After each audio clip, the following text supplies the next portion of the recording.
Okay. Good morning, everyone. So we have started discussing about RapidMiner in yesterday's session. Let's have a quick recap of what we have discussed yesterday. Okay, so yesterday we have seen,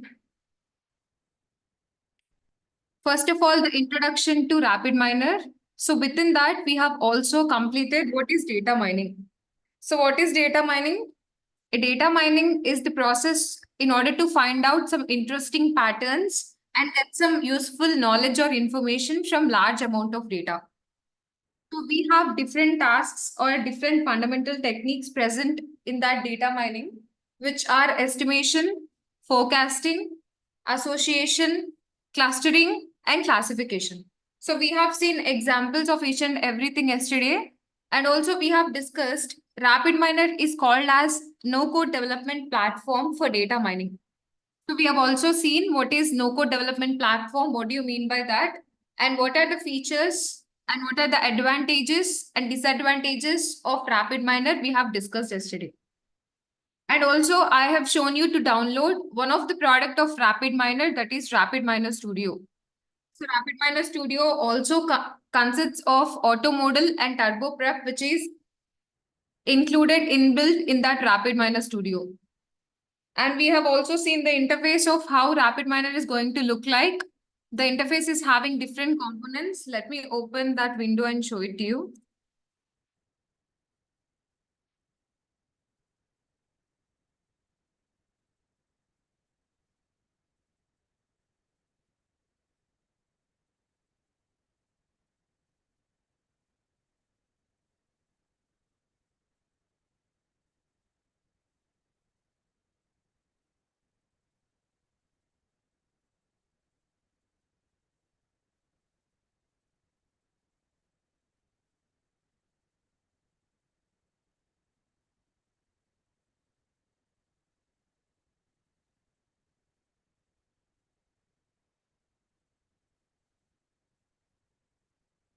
Just give it a second.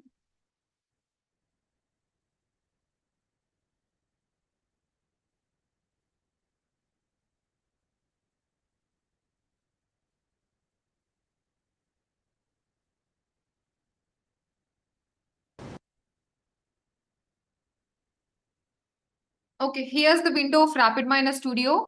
So this is how your window is going to look like. So here you have a lot of different components present in the interface of RapidMiner Studio, out of which the first one is repository. So repository is used to store the data as well as the process. And by default, you got a local repository coming. Along with that, if you want to create your own, you can create your own repository as well. So basically, repository is one of the component of RapidMiner Studio, which is useful to store the data. And the second one that we have is operators. Operators is another component which consists of a lot of different tools or operators which are specified for each and every task. Like for suppose for cleansing the data, you have different operators present.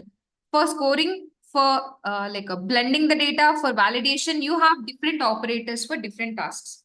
And coming to the third one, you have parameters. So on the right side of the RapidMiner Studio window, you can see the parameters coming. Parameters are useful for customizing your operators. So whatever the operators that you are using to create a process or a workflow, that can be customized with the help of parameters component.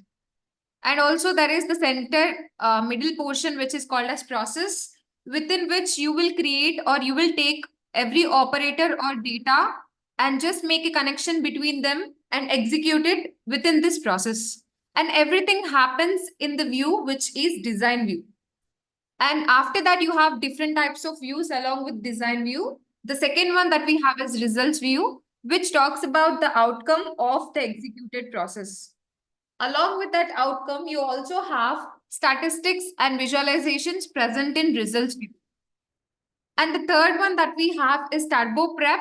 So turbo prep is useful to clean the data or to transform the data.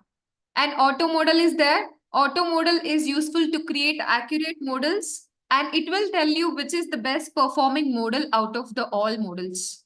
So these we have seen in yesterday's session, and also we have talked about what are the basic operators that we can use on data.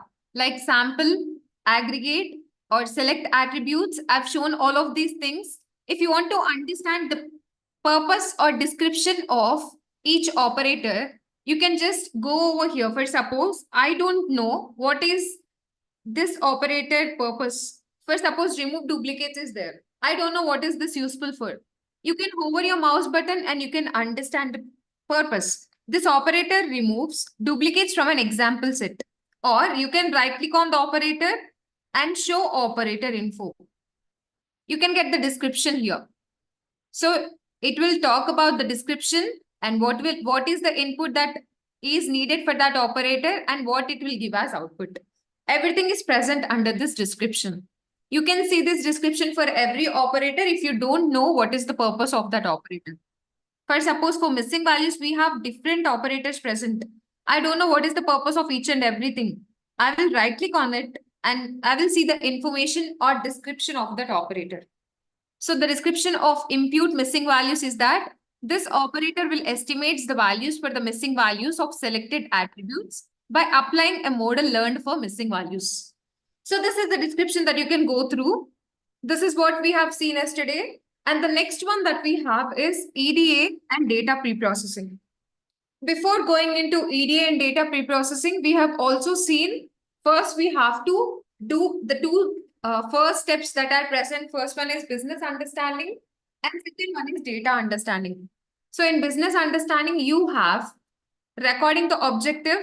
Let me open the mind map and show it to you. You have recording the business objective, recording the business constraint. Here is your mind map from 360DigiTMG. Here you can see the different steps present, out of which we are going to discuss the third one, which is data preparation, which includes EDA, exploratory data analysis, and also data cleansing.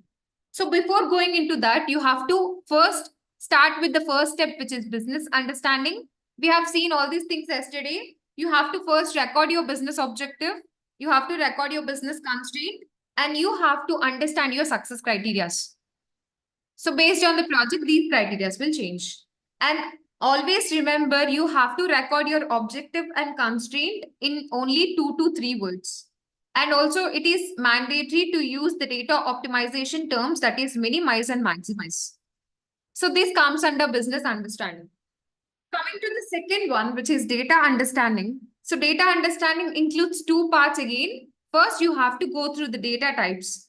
Whenever you got raw data, you have to first understand your data. Like how many rows are there? How many columns are there? What is the data dimensions? And also the description of every column. And how many numerical columns are there? Categorical columns are there? That is nothing but the data types. So, and also you have to understand whether your data, you got it from primary data sources or secondary data sources. So this is nothing but data understanding. After you have completed your data understanding and business understanding, you then go to the third step, that is data preparation. So data preparation consists of again 2. First one that we are about to talk, that is exploratory data analysis. So that is also called as descriptive statistics. Let me open the slides for that.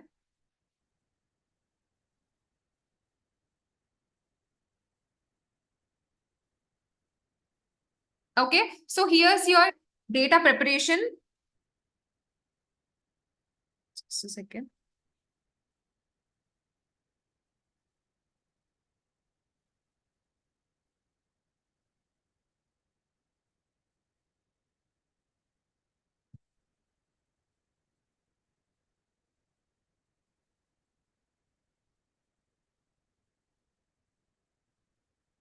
Okay, here's your slides for descriptive statistics. That is nothing but data preparation. So in data preparation, the first one that we have is exploratory data analysis or descriptive statistics, which is also called as descriptive analytics. So what is there in that? So before going into that, you have a tag present here, torture the data until it reveals everything. So we will go into that. Before going into that, we will understand what is the agenda for this module. So we will talk about what is probability, what is a random variable, and what is probability distribution. And then we will also talk about inferential statistics and measures of central tendency, measures of dispersion, What is expected value? We will talk about all these things. Okay, first of all, that we have is probability. So what is probability? What do you mean by probability? So probability is nothing but, we can call it as, it is a way to measure how likely something is going to happen. So what is probability? I can call it as, it is a way to measure how something is going to happen, how likely something is going to happen. So what do you mean by how likely something is going to happen? It is used to measure how likely something is going to happen. So instead of writing it in here, okay, so let's see an example, then we will understand what is probability. So probability is nothing but, for suppose here as the picture provided, I am rolling a single die. I'm rolling a single die. When I'm rolling a single die, there are a lot of possibilities. Like I can get 1, I can get 2, I can get 3, and so on up to I can get 6. So I may get any one of this as output. When I roll a single die, I have a lot of possibilities of outcomes present. So the way of measuring this possibility, how likely 1 is going to get as output, how likely 6 is going to get as output, that way of measuring is called as probability. So what is probability? Probability is a way to measure how likely something is going to happen. So as I've told you an example, here in this case, we have an example of rolling a single die.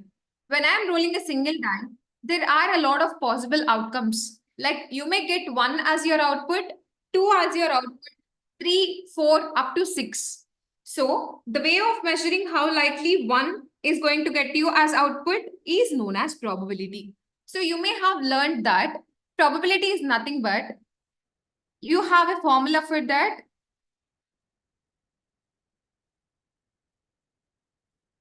Okay. So probability, how can we write about probability? It is nothing but number of interested events divided by total number of events. What do you mean by interested events and what do you mean by total events? So we can write here as number of interested events divided by total number of events. So what do you mean by interested events? What is interested events and what is total events? So let me give you an example here, which is present in the slide. Okay. So suppose you roll a single die. Now I want to find out the probability that the outcome be, the first one that we have is bigger than 3. So as I've told you an example before, when I am rolling a single die, what is the probability of outcomes may be? What is the probability of outcomes? It may be 1, it may be 2, it may be 3, it may be 4, 5, and 6. These are the possibilities of outcomes present. So out of which, what is that? I have to find out the probability that the outcome will be bigger than 6. How can I find out that the outcome will be bigger than 6? So here I have written the formula. When I want to find out the probability for this particular case, what are the number of interested events present? So out of 6, what are the values that satisfies this condition? So 1 is not bigger than 3, 2 is not bigger than 3, and 3 is also not bigger than 3, that is equal to 3. And coming to the next 3, 4 is bigger than 3, 5, and 6. So there are 3 events that is satisfying this condition. So the number of interested events is 3 divided by total events is nothing but 1 to 6, which is nothing but 6. So the probability that I will get the output which is bigger than 3 is 1 by 2. That is nothing but 0.5. This is how you will measure how a particular outcome is possible to be your outcome. Out of all the possible outcomes, this particular outcome probability is how much? That is how we will describe the probability. Probability is a way to measure how likely something is going to happen.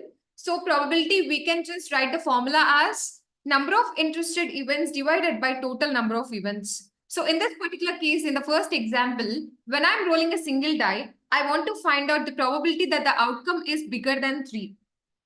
So if I want to find out bigger than 3, I have to know the possible outcomes first. Now, what is the other example present? So I want to find out the probability that the outcome will be equal to or bigger than 3. What is equal to or bigger than 3? So we will find out the probability for that one as well. So equal to or bigger than 3, which means the outcome should be either equal to or greater than 3 or greater than or equal to 3. So how can I write it? How can I write it? So here, bigger than 3 is nothing but 1 is not equal, 2 is also not equal or bigger, 3 is also not bigger, but it is equal to 3. So this is satisfying the condition. And 4 is bigger than 3, 5 is bigger than 3, and 6 is also bigger than 3. So how can I write the output or probability for this particular case? Number of interested events out of 6, 4 are satisfying this condition. 4 divided by total number of events, that is nothing but 6, which is nothing but 2 by 3. Okay, you can calculate 0.66 something. Okay, that is nothing but the probability how we are going to calculate. And we will see what are the other cases present, other examples present. So, the next example that we have is smaller than 4. How to calculate the probability, that is the outcome will be smaller than 4. So 1 is smaller than 4, 2 is smaller than 4, 3 is smaller than 4, but 4 is equal to 4. That is not smaller than 4. And 5 is greater than 4, 6 is also greater than 4. So out of 6 possible outcomes, only 3 are satisfying this condition. So how can we write the probability for this particular case?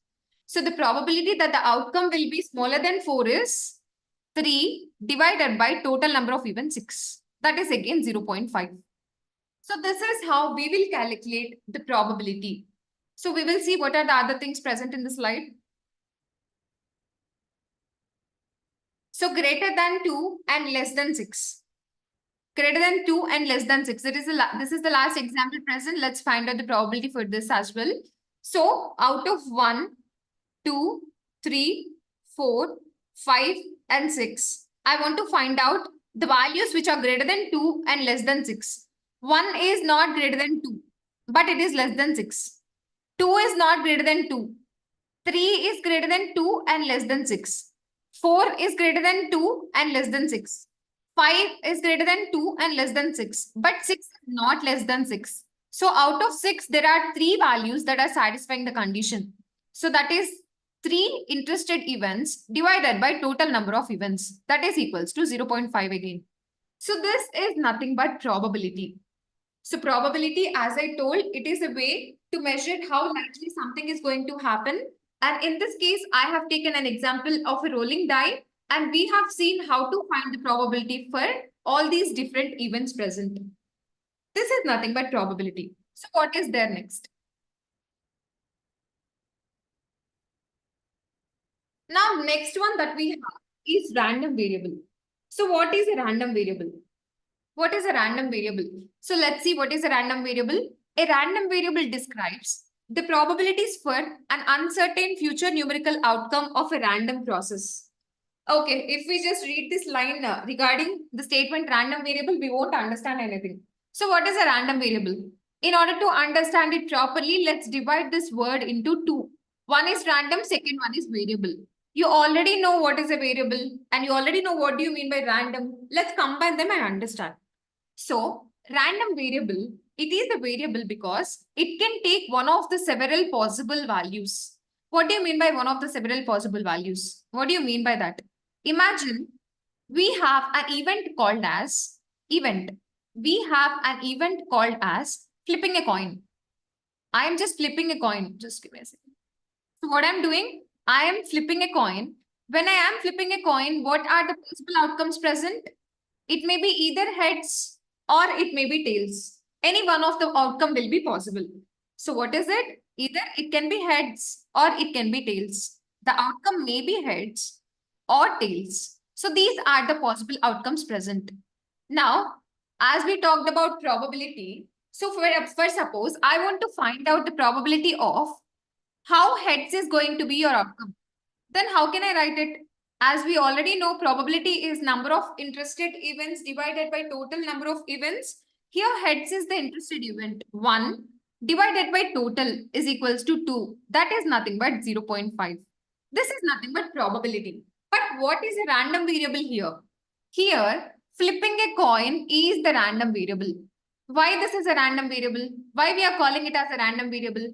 Because it is a variable which can take one of the several possible values, which means out of the two outcomes, heads and tails, the outcome may be anything. Either it can be heads or either it can be tails. When you have varying output, that is called as a variable. So random variable is a variable because it can take one of the several possible values. And what is present next? Okay, fine. This is fine. Then what is a random? Variable is fine. Then what do you mean by random? So it is random because there is some chance associated with each possible value. So the outcome that we are about to get, whether heads or tails, that is not known.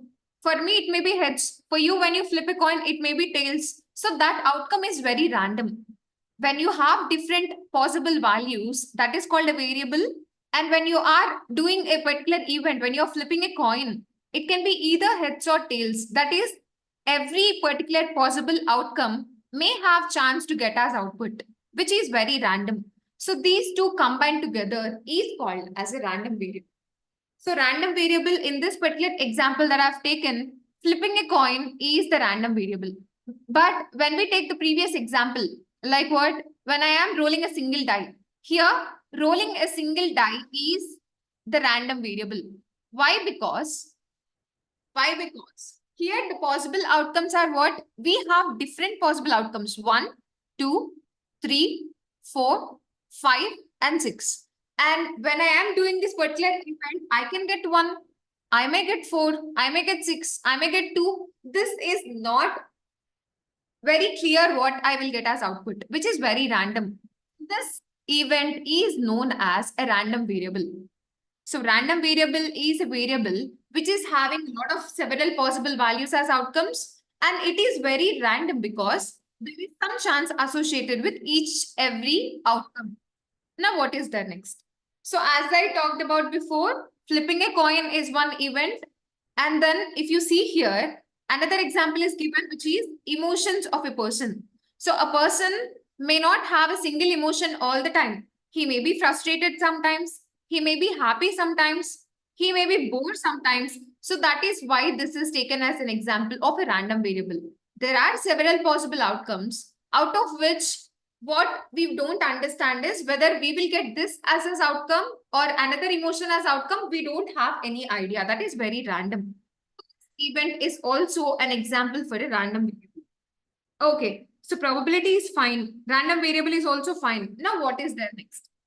What is there? For suppose, imagine we have taken an example like flipping a coin.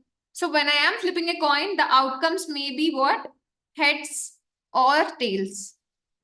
So when I have outcome of heads or tails, now what is the probability of each and every event, each and every outcome? So the probability for this one is 1 by 2. For this one is again 1 by 2. Now, why we are calculating probabilities here? When I am calculating probabilities for each and every outcome for an event, when I am summing them together, it should be always equals to 1. What is it? When I have different possible outcomes for a particular event, and when I calculate the probability for each and every particular outcome, then when I sum them together, it will be always equal to 1. For suppose, when I have the previous example rolling a die, just a second.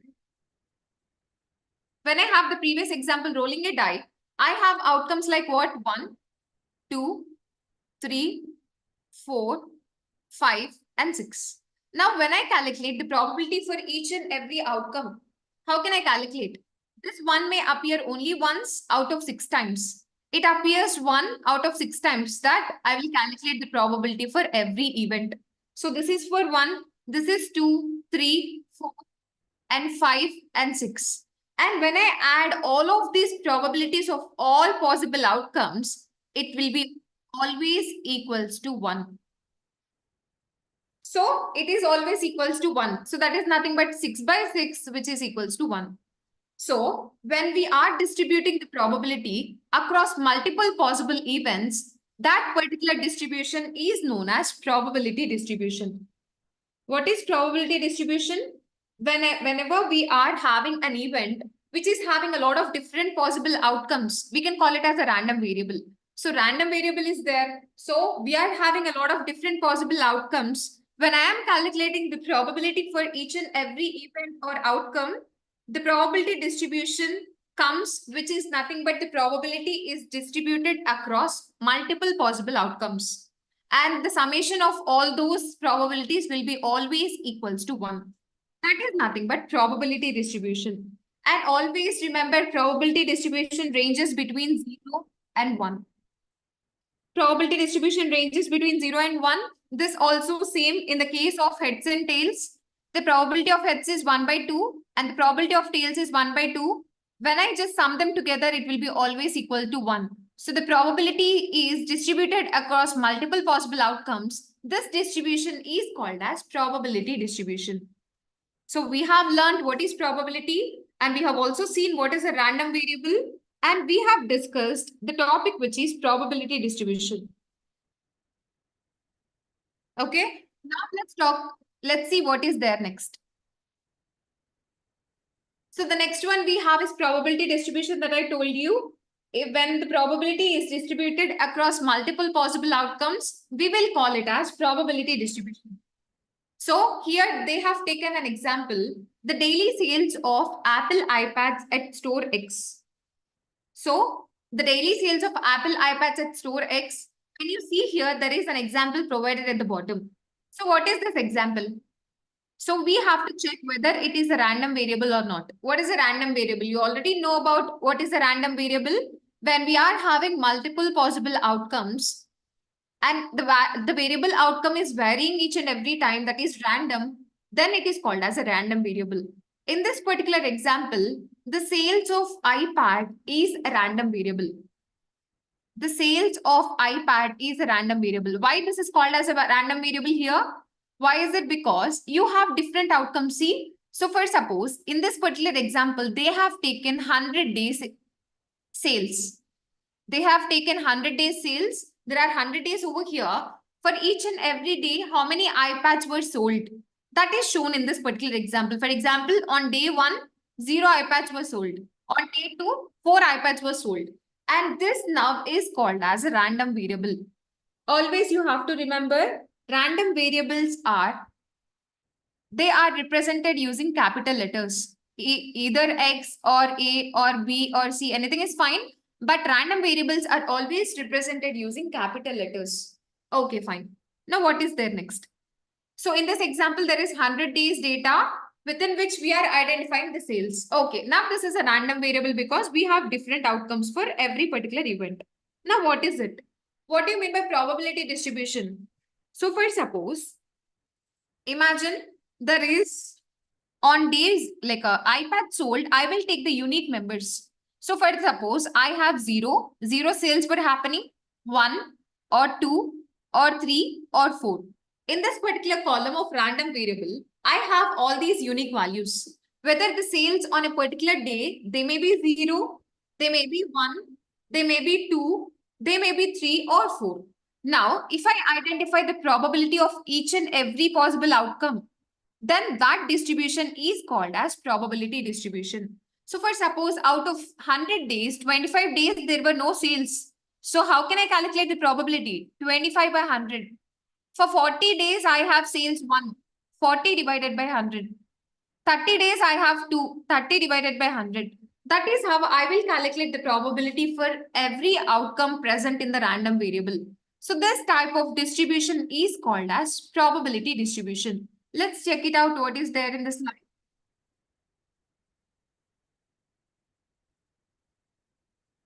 So here see, X is called as a random variable because always random variables are described or represented with the help of capital letters. Here X is nothing but the sales of iPad.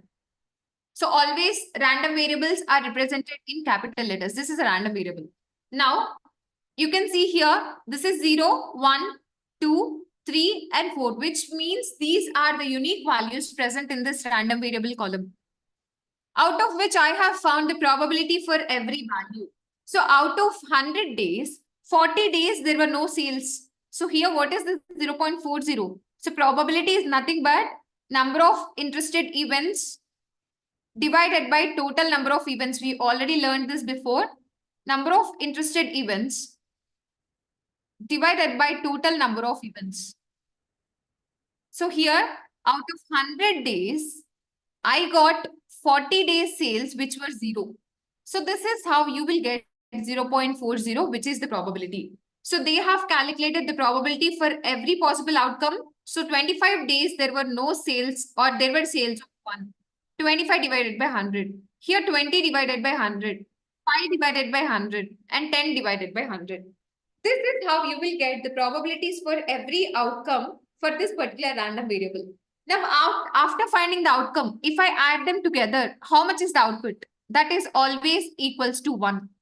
That is always equals to 1. So when we are distributing the probability across multiple possible outcomes, then that distribution is known as probability distribution. When we have multiple possible outcomes, which is nothing but for a random variable, and the probability is distributed across those possible outcomes, the distribution is known as probability distribution. Okay, and always probability distribution may be represented in the form of a table, or it can be represented in the form of a graph. So when the probability distribution is represented in the form of a table, that is known as probability distribution table.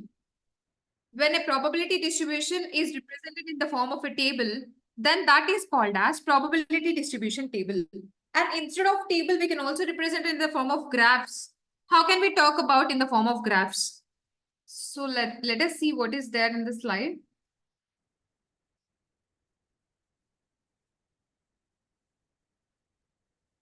Okay, so see here, the same probability is represented in the form of a graph here.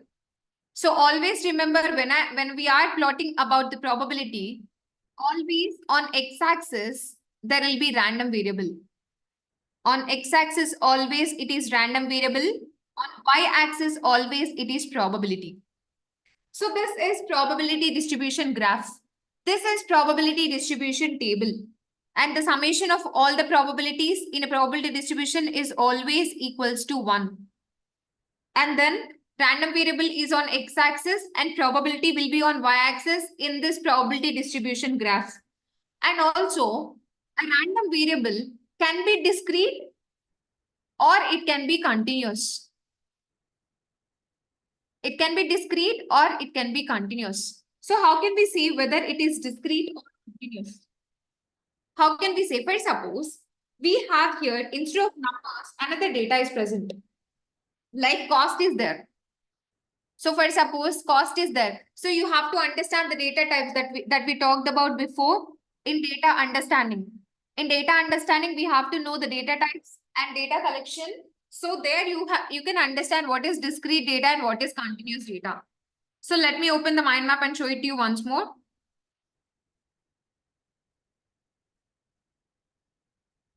Just a second.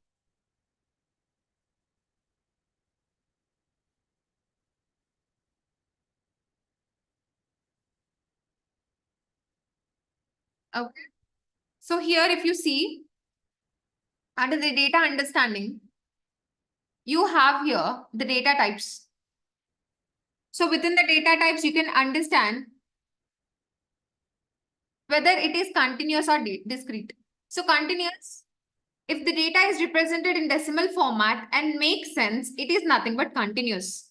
And what is discrete? If the data is represented in decimal format and it will not make any sense, that is nothing but discrete. So when we are going to that particular example that we are taking here, is this discrete or continuous? Is this discrete or continuous? So here the sales of iPad is discrete. Why it is discrete or why it is continuous? How can we say? So here sales cannot be represented in decimal format. So if I say like on day 2, I got 4.2 sales, it will not make any sense. So based on the random variable, you have again two types of probability distributions. One is discrete and second one is continuous. If your random variable is discrete, then the probability distribution is called as discrete probability distribution. Or if your random variable is continuous, then your probability distribution is called as continuous probability distribution. Now here, if I take in place of sales, I got cost. when I have cost, I can say like I got on day 2, the cost is maybe 20,500. I can write it in decimal places. I can write it. So when you have this type of data based on the random variable, whether it is discrete or continuous, you can talk about probability distribution. If your random variable is discrete, your probability distribution is called as discrete probability distribution. If your random variable is continuous, you can call it as continuous probability distribution. So probability is nothing but the way that you can measure how likely something is going to happen. And within that, I have shown you an example of flipping a coin or rolling a single die, and within which we have different possible outcomes. When it is a variable having different possible outcomes, and there is a chance that the outcome may be random, so then it is called as a random variable. And in a random variable, when the probability is distributed multiple possible outcomes, it is called as probability distribution. And within a probability distribution, always the distribution or the probability for each and every outcome, when I sum them together, it will be always equal to 1. And probability ranges between 0 and 1. If it is 0, that is minimum. If it is 1, that is maximum. And also, a random variable is having different outcomes. And we also talked about probability distribution. And probability distribution can be plotted in the form of a table or in the form of a chart. If it is represented in the form of a table, then it is called as probability distribution table. And either it can be represented in the form of a graph also. When we are representing them in the form of a graph, always on x-axis we have random variable. On y-axis we have probability. You have to just understand these things. And also, as I told, always a random variable is represented in capital letters. So here we have this one. We always represent that in capital letters. And we have all the unique members like 0, 1, 2, 3, and 4. And all the possible outcomes or values present in a random variable will be represented using small letters like x1, x2, x3, x4, x5, anything you can take, a1, a2, y1, y2, anything is fine. But random variable is represented in capital letter, and the rest of all the values present in the random variable are represented in small letters. These are the basic things that you have to know. And what is present next? So this we have seen, this also we have seen. Now we will talk about inferential statistics. So what is inferential statistics? What do you mean by inferential statistics? So here, imagine we have, like there is a requirement from a particular CEO of a company. So what he wants to know? He wants to know how many users are happy about the battery life of iPhone. So there are a lot of iPhone users present, and out of which I want to know how many users are happy, whether most of the users who are using iPhone are happy about their battery life or not. I want to understand. So this is an example for this one. Let us see what is present in the slide. So first, there is a concept called as population. So what is population? What is population? So as I have told you an example, in this particular example, I will tell out of all the different people present, I will say 100 million people are using iPhones. So here my population is 100 millions. So if I want to draw the insights like whether these 100 million people are happy about their battery life or not, I can't understand properly out of huge amount of population. Then you can have a concept called as sample. So what is it? We will see in the slide what is that.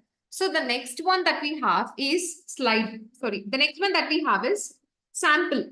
So what is a sample or what is sampling techniques? What is this one? So here, the next one that we have is sampling frame. We can call it as sampling frame. So what is a sampling frame? So this is optional. This is basically business driven. So sampling frame is nothing but, here I have just understood like out of 100 million population, most of the iPhone users are present in US and UK state. Or UK, sorry. Most of the people who are using iPhones are belonging to US and UK, which means maybe I will take out of 100%, 80% are belonging to these particular areas. So I can draw the insights from this particular regions instead of collecting data from all 100 million people. So sampling frame is optional one, which is a business driven one. And in this, I have understood like most of the iPhone users out of 100 million are belonging to US and UK. So now I can do a survey for these particular areas only instead of going for 100 million people. That is nothing but sampling frame. And when we are going for that, there are a lot of different techniques present, out of which the next one that we have is simple random sampling. This is SRS, that is simple random sampling. What do you mean by simple random sampling? Here, in this simple random sampling, out of 80% that we have found in our sampling frame, we are picking people randomly. So maybe here I may think like I will pick 20% people. Or I can say like using this method, I will pick some people. So I'm not telling any percentage out of 80%. So in simple random sampling, we are not showing any bias. We are randomly picking the people. So what do you mean by randomly picking the people? Here, for suppose, I am just picking only female users. I want to get the feedback from female users only. So, but this bias is not there in this sampling technique. The one and only technique which is not showing any bias to different categories is simple random sampling. So, out of 80% of total iPhone users, in simple random sampling, I'm picking few people. Why am I doing all these things? Because I want to get the feedback whether they are happy about their battery life or not. Now, the last one that we have is sample. Yesterday, when we are using RapidMiner Studio, I have shown you a sample operator. So sample operator is just like this. This is nothing but a sample. So what is a sample? As I am using a technique, using this technique, I am picking out of 80% of the users, I am picking 20%. That is nothing but out of multiple records or huge amount of data, I'm just picking a part of the data in order to do the analysis, which is nothing but sample. So sample in this current example, I am picking 20% of total people present in US and UK. So by picking these people from sample, I am just knowing their feedback, whether they are happy or not, and I am drawing some inferences. So when you are drawing inferences based on population or sample of data, that is known as inferential statistics. So what is inferential statistics? If you are drawing some inferences, when you are dealing with sample of data using various techniques, that is called as inferential statistics. So I will show you sample operator in RapidMiner Studio as well, which we have seen yesterday. So give me a second. Okay, so I'm just opening RapidMiner Studio over here. So first, suppose we will work with huge data, maybe which is having 9,000 records or more records. So I'm using sample superstore. Yesterday, I have shown you two options. One is import data and second one is read operator. You can use any one of it and you can just load the data. So I'm using read operator. So I'm just loading Excel sheet. So I will use the operator read Excel. So read Excel, how to load the data using read Excel? Double click on this operator and just choose whatever the data set that you want to use. I want to use sample superstore. Click on next. I already told you this is where you can just select the data that you want. Either you want to change the sheet or you want to take the cell range. If you don't want to get your header row, you can change it over here. And click on next. And if you want to format your columns, you can do the formatting here. Just give it a second. So this is where you can format your columns. But I don't want to change anything. Just I'll click on finish. Now I got the data. How can I know whether the data is loaded or not? I have to connect my output port to the response port. And I have to execute this process. Once I do the execution, you can see here there are totally 997 records and 21 columns. But I don't want to see all these records. I want to apply filter or I want to create a sample. In that inferential statistics, we talked about sample. So now I will show it to you. I will show you the sample operator present. So I'll go to design view And here under the operators, I want to use the operator sample. So you can see it here. The sample operator is there. I'm taking this operator and I'm dropping it here. So yesterday I talked about why we are learning about RapidMiner. The most important reason is it is very user friendly. It is having very friendly environment or user friendly interface, which means everything is drag and drop only. Every operator, every method, every algorithm, every model, everything is drag and drop. You don't need to write single line of code just like in Python or R, any programming language that you can know. So within that, in order to perform all the tasks, you need to write a code and you need to execute it. But here, you can drag and drop anything that you want and you can execute the process and get the output. That is why we are learning about this tool. So here I have taken the second operator, that is sample. I will just connect this output of read Excel as input to the sample. Always you have to make the connection between the operators in order to execute it. And I will just take this and connect it to the response port. Now the connection is done, but here in the sample, I did not take anything in order to customize it. We have discussed about it. To customize an operator, you always have to go for parameters. So in parameters, I am just checking there are 9,997 records, out of which I want only 1,000. So I am keeping this as 1,000 and I'll execute the process. So here you can see there are now only 1,000 records present, which you can see at the bottom. So this is what you have to understand. That is, sample is nothing but out of huge amount of data. In order to do the analysis and draw the inferences, you will limit your data using multiple techniques, within which I have talked about simple random sampling. With the help of that technique, I have just created a sample data.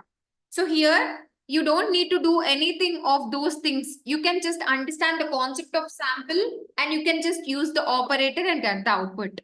So you should have some knowledge about each and every term and concept or the operators, then you can work very easily here. Okay, I'll go back to the design view. And if you want to again change it, I want 4,000 records. I will execute this one. Now we will get the output as 4,000. So depending upon your requirement, you can limit your data and do the analysis and draw insights. That is nothing but sample, within which when I'm drawing inferences, the method is called as inferential statistics. So now let us go to the mind map and see what is there. If you see here, there is probability present. Probability, we have talked about number of interested events divided by total number of events. And when you go to probability distribution, you have discrete and continuous, which is when the random variable is continuous, that is called as continuous probability distribution. When it is discrete, it is called as discrete probability distribution. So when you are plotting a chart, always on x-axis there will be random variable. On y-axis, there will be probability. And the next one that we talked about is inferential statistics. So inferential statistics, we work on a sample but draw the inferences about population. It is a form of inferential statistics. So see here, population is there, sampling frame is there, simple random sampling or other sampling techniques, whatever that you want, you can use it here. And you will just get a sample. Based on that, I'll draw inferences about population, which is called as inferential statistics. So we will talk about mathematical foundation later up after the data preparation.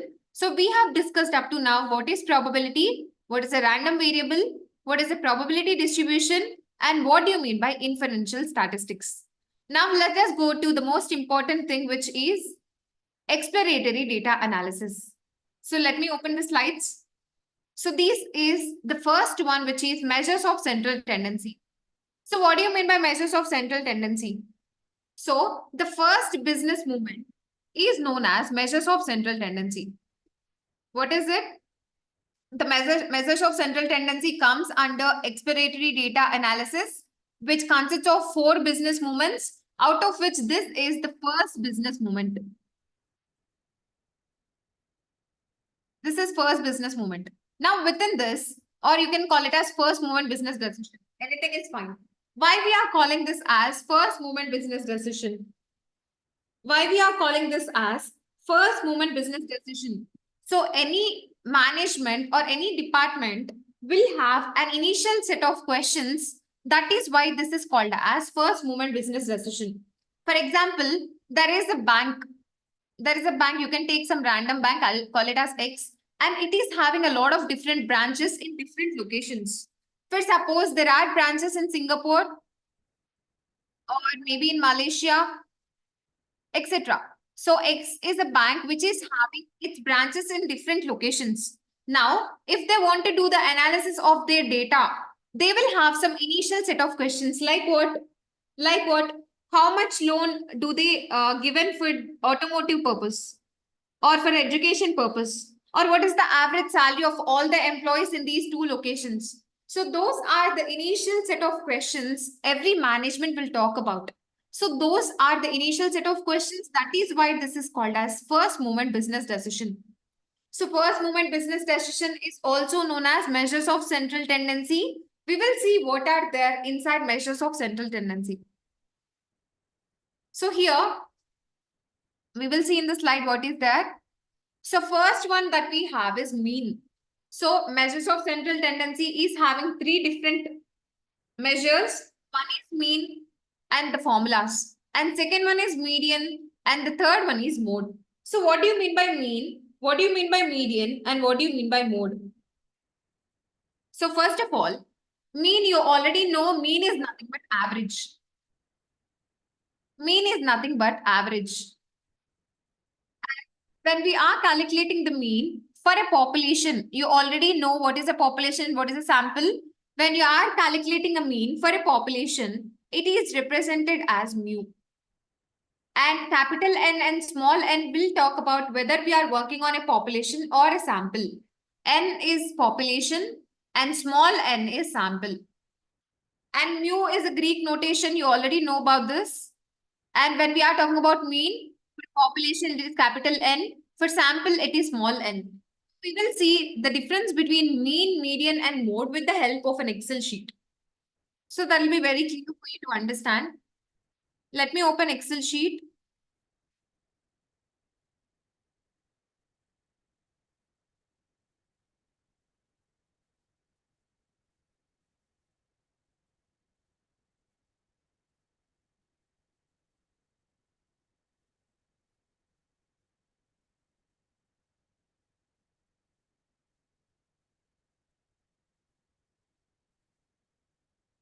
Okay, I'm opening new Excel sheet over here. Now, I'm going to explain you the concept of first one that we have is mean and median. And third one that we have is mode. So as I already told, mean is also called as average. Mean is also called as average. Now, we will take some sample data and we will work on it. I have a data set 1, within which I have numbers like 1, 2, 3, 4.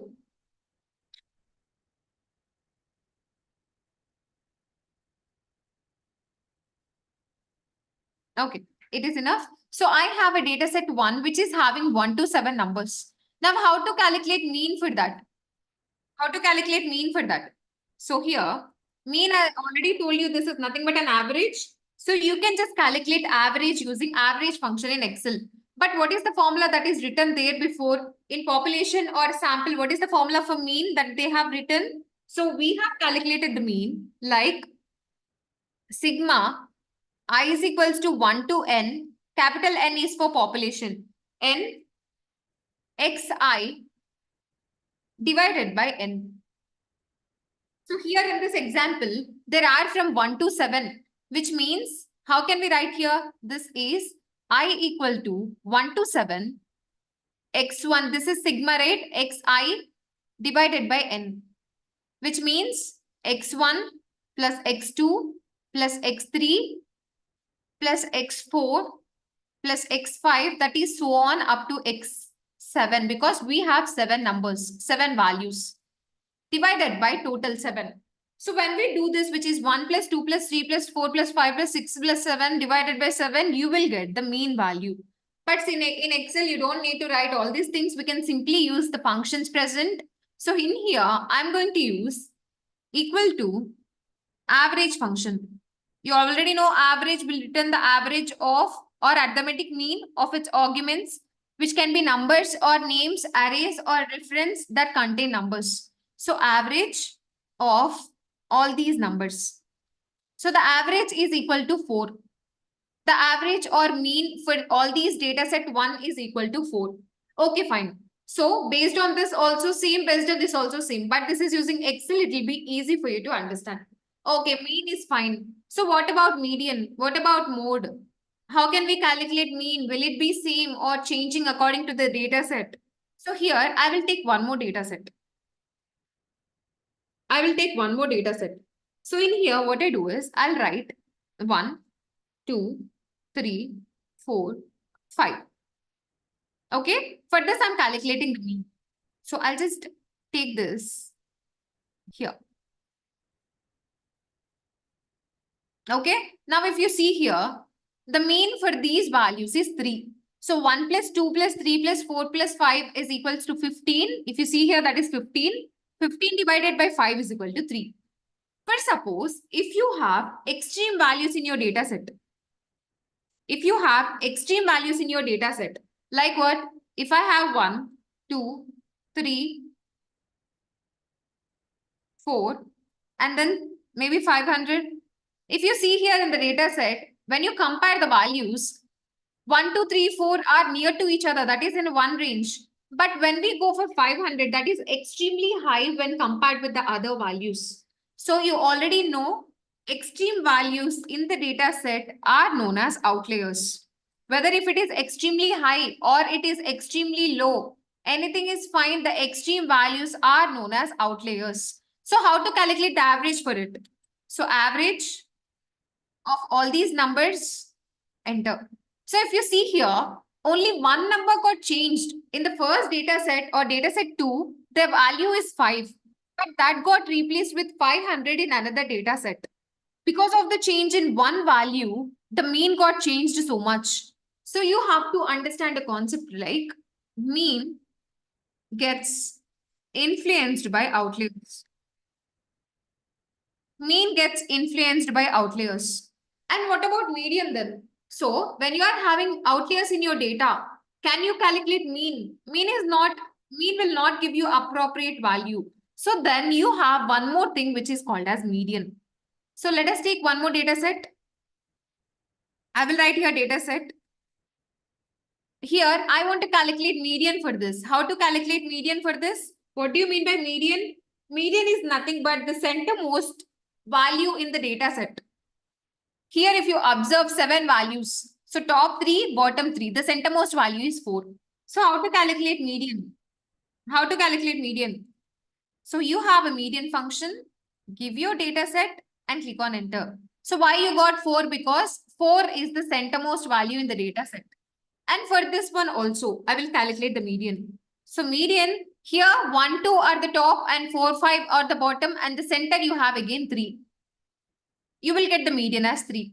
But when you are having outliers in data, we will find out median. So median, in this data, I have an outlier. The mean got changed so much, but we will talk about median. The median is still the same, even though the outlier is present in the data. So when you are having outliers in your data, you can simply go for median. Median will not get influenced by outliers. And also when you have one more data set, like, but suppose I have 1, 500, 4, 3, and 2. I have this data set. Now, when I calculate mean and median, mean will be same. So average of all these values, it will be 1 or 2 because the values are same. When I calculate median, you may think I told median is nothing but the centermost value. I will get 4 as output. Median is centermost value only, but it will always take in sorted manner. It will always take the data in sorted manner. When I sort this in ascending or descending, 1, 2, 3, 4, then 500. What is the center value? That is 3. That will be your output. It will all happen in the back end. You are not doing anything. Median and just give your range of values and check it out. So median, even though the outliers are present in your data, it will not get influenced by the outliers. But whereas mean will get influenced by the outliers, which means the data which is having outlier in their particular values, when I calculate mean, there will be a lot of deviation between mean. So for suppose if you have a data set having even number of numbers, so odd number of numbers means you can simply calculate the median by taking the center value. But when you are having even number of values, which means 2, 4, 6, 8, 10. For suppose I have 1, 2, 3, 4, 5, and 6. I have even number of values. So these two are the top and these two are the bottom. But when I calculate median, it will be what? It will be, there are two medians present, like two values present. How can I calculate median? So when you are having more than one median, more than one, which means two only, obviously. So when you are having two center values, the median is calculated as the average of those two values. The median is calculated as the average of those two values, which means what is the average? That is equals to 3 plus 4 divided by 2, which is nothing but 3.5. We will check it out whether the median is 3.5 or not. Median, give your values and enter. So how we are getting 3.5? In this particular data set 5, we are having even number of numbers or even number of values. So there are two centermost values present. So the median is calculated as the average of those two center numbers. That is nothing but median. So what is the last one? The last one that we have is mode. What do you mean by mode? Mode you already know. Mode is nothing but whatever that is getting repeated multiple times. For suppose when you have a column which is categorical, when you are having a column which is categorical column, means what? What do you mean by categorical column? For suppose I have like a sales column. Sales column is there. And I am talking about in the form of categories, whether it is low sales, whether it is high sales, or whether it is moderate sales. So when I have a column like this, for multiple records, then how can I understand about the first business movement, the measures of central tendency? How can I get an idea about it? I can't perform mean. I can't perform median because mean is nothing but average. I can't take average for categorical data. And median is the centermost value. That will not make any sense. So when you have categorical column, you can simply go for mode. So here, see, I have different records.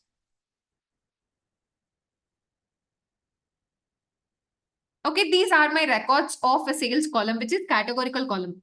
So when I am having this records here, I want to calculate mode for this. How can I calculate mode? Mode is nothing but the most repeated value. The most repeated value, which means out of this, I can see high 1, 2, 3, 4, 5 times and moderate is of 4 times. So you will get the output as high sales. Why this is high sales? Because that is the one that is repeating multiple times in this particular sales column. For suppose, if you have more than one mode, then what happens? So if you have one mode, that is called as unimodal. If you have two modes, which means two values are repeating multiple times, like 4 and 4, then you will have two modes, which is called as bimodal. And you have the next one that is more than two modes. You can call it as multimodal. So based on the number of modes present in your data, you can use the name. For suppose I have here again moderate sales. If you see here, when I calculate mode, moderate is 5 times present. And high sales is also 5 times. High sales is also present for 5 times, which means I have two modes in my data. I have two modes in my data, which means it is bimodal. This is appearing for 5 times and this is also appearing for 5 times. which means it is called as bimodal. So when you are having two modes, that is bimodal, more than two modes, that is called multimodal. For categorical data, I can't calculate mean and median, so I can simply go for mode. So how can we perform all these things in RapidMiner Studio?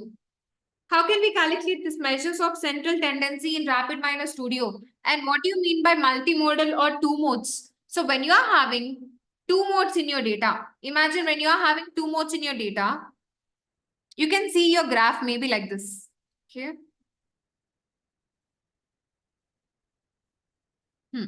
You may see your chart like this. For suppose, imagine your chart is like this, and I have two modes in my data. Maybe here I have a random variable, maybe salary or income, anything is fine. Now I have here probabilities on this particular y-axis. Now I got my chart like this. So this is nothing but two modes, which means it will indicate the presence of clusters or segments. We'll talk about the clusters and all when we are talking about data pre-processing. Just for now, understand the concept like when we are having two modes in your data or multimodal in your data, then it will indicate the presence of clusters or segment in your data. So always remember when we are having categorical data, you can go for mode instead of mean and median.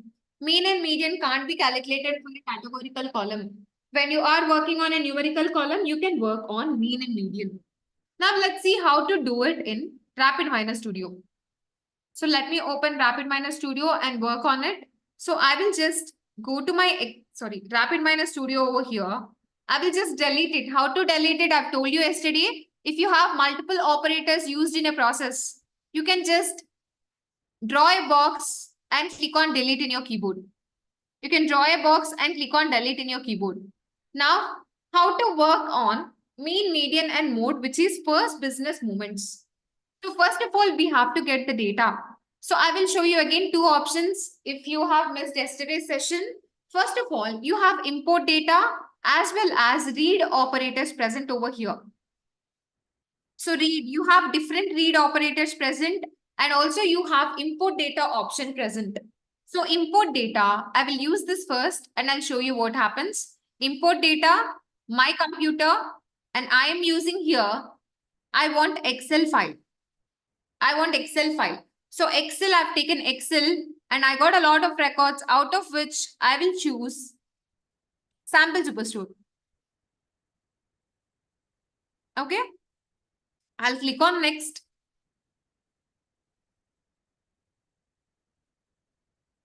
I'm not changing anything. I'm clicking on next again.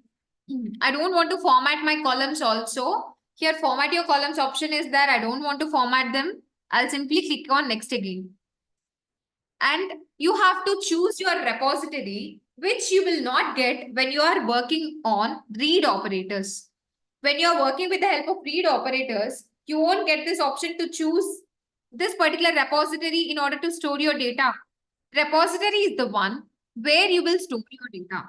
But in here, while using import data option, I want to store it. Maybe I will store it in practice to data and finish. Now this is my data.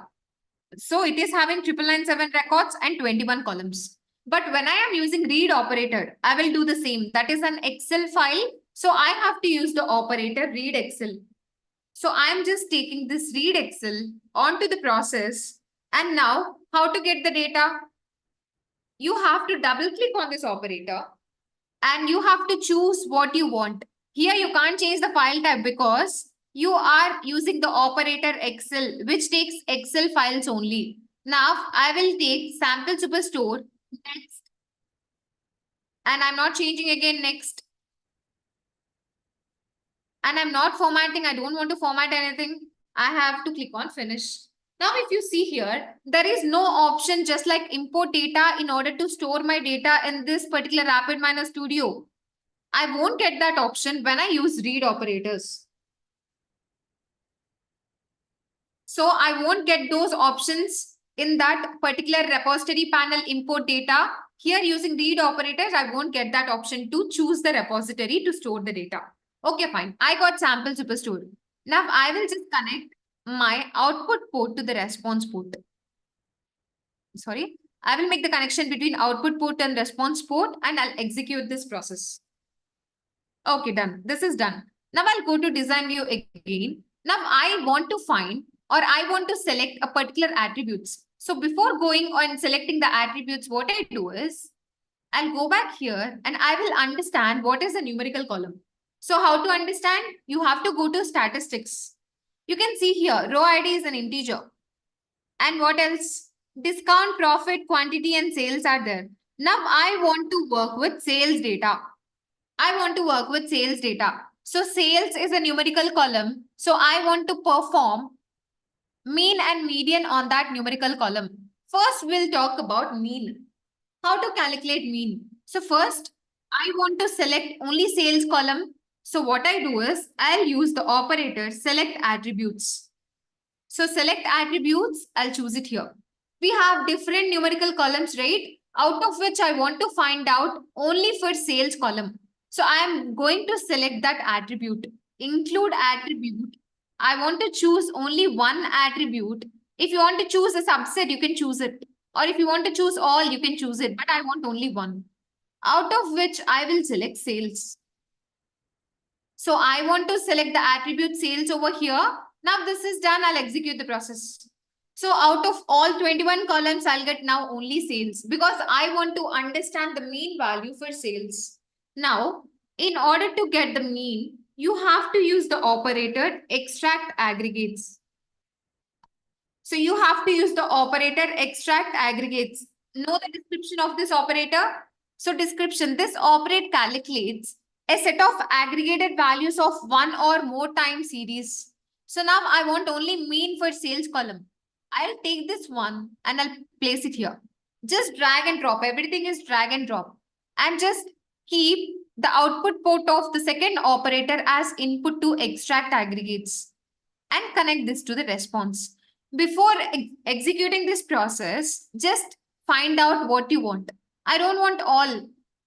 I want only mean. Everything else, I will just uncheck it. I don't want mode, don't want minimum, I don't want standard deviation, I don't want kurtosis, I don't want skewness. I want only mean. Now I'll execute this process. Now if you see mean value for sales is 229.777. So this is how you can find out the mean for a particular column in RapidMiner Studio. You can choose it here as well. For suppose, I will just delete these two. I will delete this one as well. Now I'm not choosing anything. I'm directly using extract aggregates. So how many columns are there totally in my data set?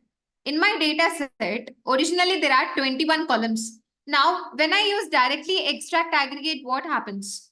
Extract aggregate, I'm taking it here. Always remember there should be connection between the operators in order to execute that process.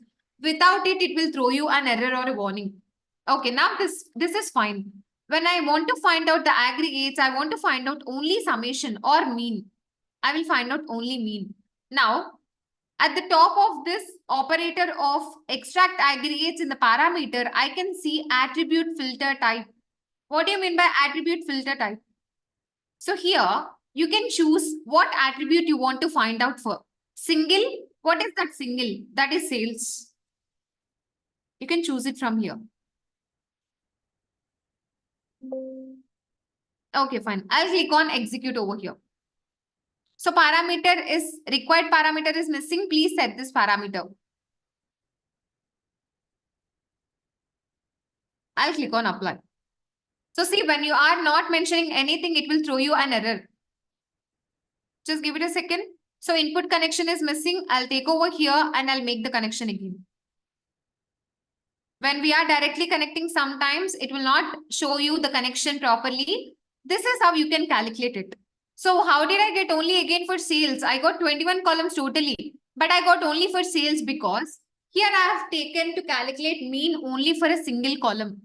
You can do using select attributes or you can directly do it using extract aggregates as well. So this is mean. If you want to find out median, you can just check the box median. So median is the centermost value. If you want to find out the centermost value, you can use that median and find out. So the sales, the centermost value is 54.384. That is nothing but mean and median. So what about mode then? What about mode? I'll just delete this extract aggregates. Now we'll execute the process. Again, I'll go back to the results view where you can see the statistics. We already talked about mode before. Mode we will calculate for categorical columns. If you see here, maybe I'll take segment. So segment is one of the categorical column present. So the least occurred one is home office and the most occurred one is consumer. So now from this you can understand the mode of segment is consumer. The mode of customer name is William Brown. William Brown appeared 37 times out of all the customers present in this orders of sample superstore. And ship mode standard class appeared most of the times. So mode you don't calculate using extract aggregates here. It will be directly shown under the statistics in results view. This is about the first moment of business decisions, that is measures of central tendency, mean, median, and mode. Now let's see what is there in the mind map. Let's see what is present in the mind map. Let me open the mind map over here.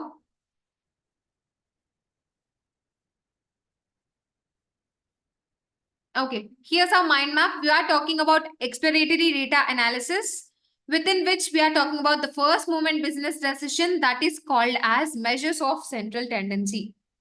When I open this, we have three. One is mean, second one is median, and third one is mode. Mean is also called as average. Mean will get influenced by the outliers. And median is the middlemost value. It will not get influenced by outliers. And mode, value which is repeating maximum times. It may be unimodal or bimodal or multimodal. If more modes are present, it will indicate the presence of clusters. So this is what we have seen up to now. So whoever is attending the session through YouTube, an attendance link will be posted in the chat box. You can just mark your attendance there. Only the people who are watching through YouTube. Else, there is no need to do that. So we will take a quick 10-minute break and we'll get back.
Okay, everybody, we will continue with the session. So what we have discussed up to now, we have seen the first moment business decision, which is measures of central tendency, in which we have talked about what is mean, which is also called as average, and what is the median. Median is the centermost value, and what is the mode, which is the most repeated one, which we use for categorical data. Now we will see what is present in the slides next. Okay, the next one that we have is measures of dispersion. So what do you mean by measures of dispersion? What is the word measures of dispersion means? So as we are told, there are 4 moments of business decisions present, out of which the second one is measures of dispersion.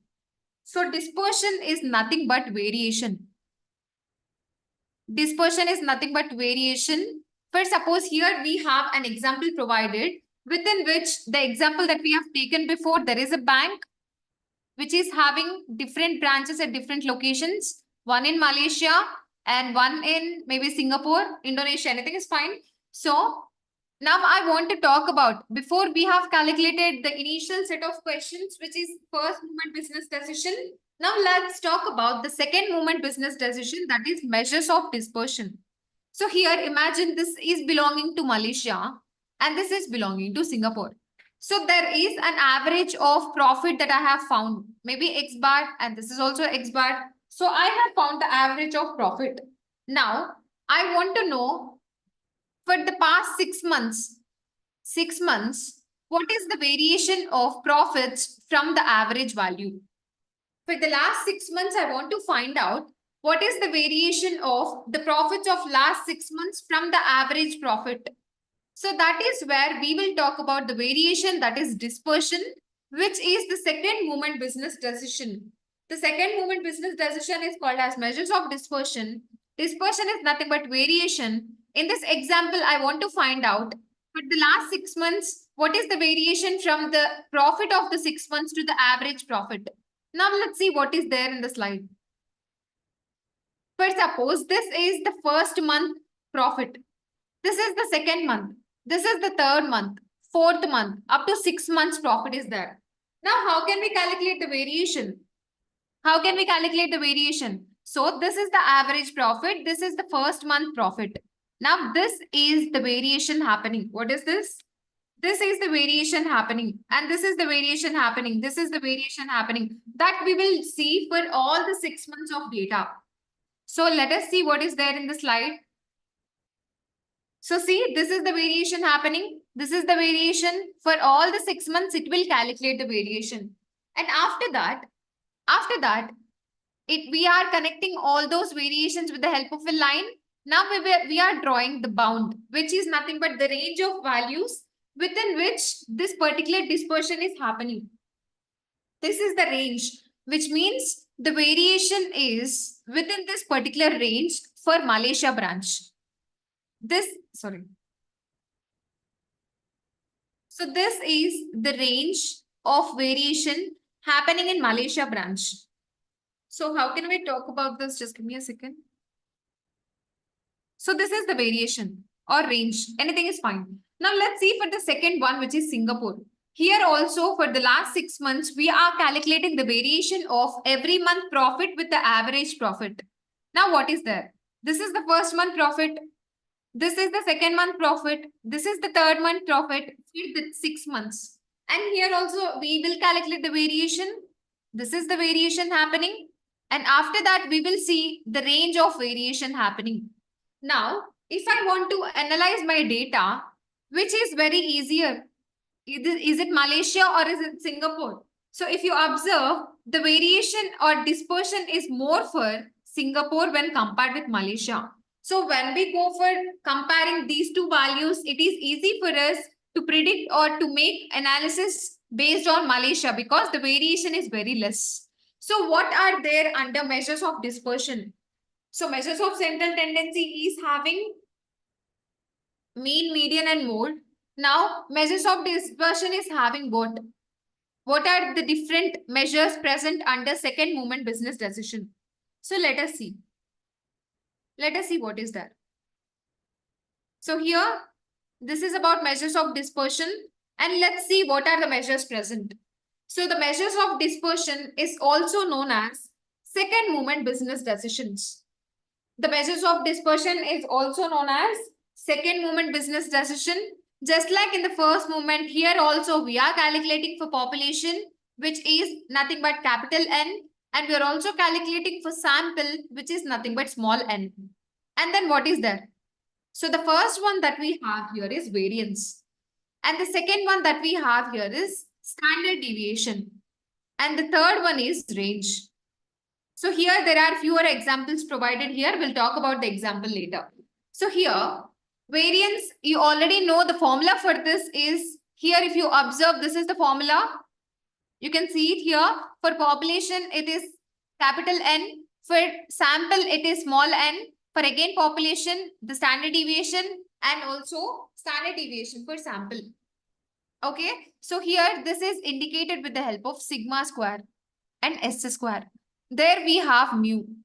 There we have mu in case of average. Okay, what is this example talking about? So this is some silly example. You can just understand. So here there are two people who went for a trip.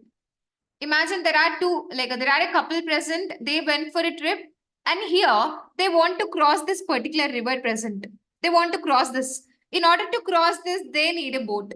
So there is only a single boat, and there is a single person who is riding that boat. So they asked this particular person whether they can ride in that boat or not. He said no.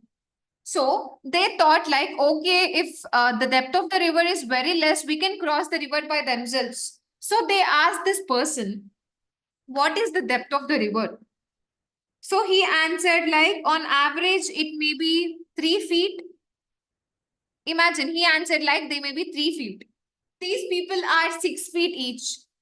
Okay. Now they thought like, okay, we can cross the river because it is only 3 feet. But when we have such cases, instead of going for average, you can go for range, which means first we have to know what is the maximum depth of the river and what is the minimum depth of the river. That is how we can just understand more about the data instead of knowing about the first movement business decision.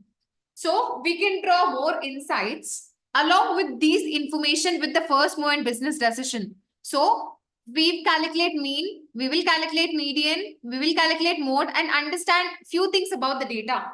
Apart from this, we have a lot of other things also like variance, standard deviation and range. Range, you can see what is the maximum and what is the minimum in a column. If a column is there, numerical column, maximum is 1 and minimum is 10. You can understand what is the maximum and minimum values. You will get more understanding of your data with the help of the second movement business decision, which is measures of dispersion. So we will see what is there in the mind map. So the next topic, we have expected value. Before moving into that, we will see what is there in the mind map. So if you see here, the next one that we have is second movement business decision. That is measures of dispersion. So measures of dispersion is having again 3: variance, standard deviation and range. So variance is, the disadvantages is that the units get squared. In the formula, you can see the units will get squared. But in case of standard deviation, you can see here, the advantage is that it is the square root of variance. We will get the original values. In standard deviation. And the third one that we have is range. Range is nothing but maximum minus minimum. These are the 3 second movement business decisions present. That is variance, standard deviation and range. Now let's see how to calculate these in RapidMiner Studio. Let us go to the RapidMiner Studio here.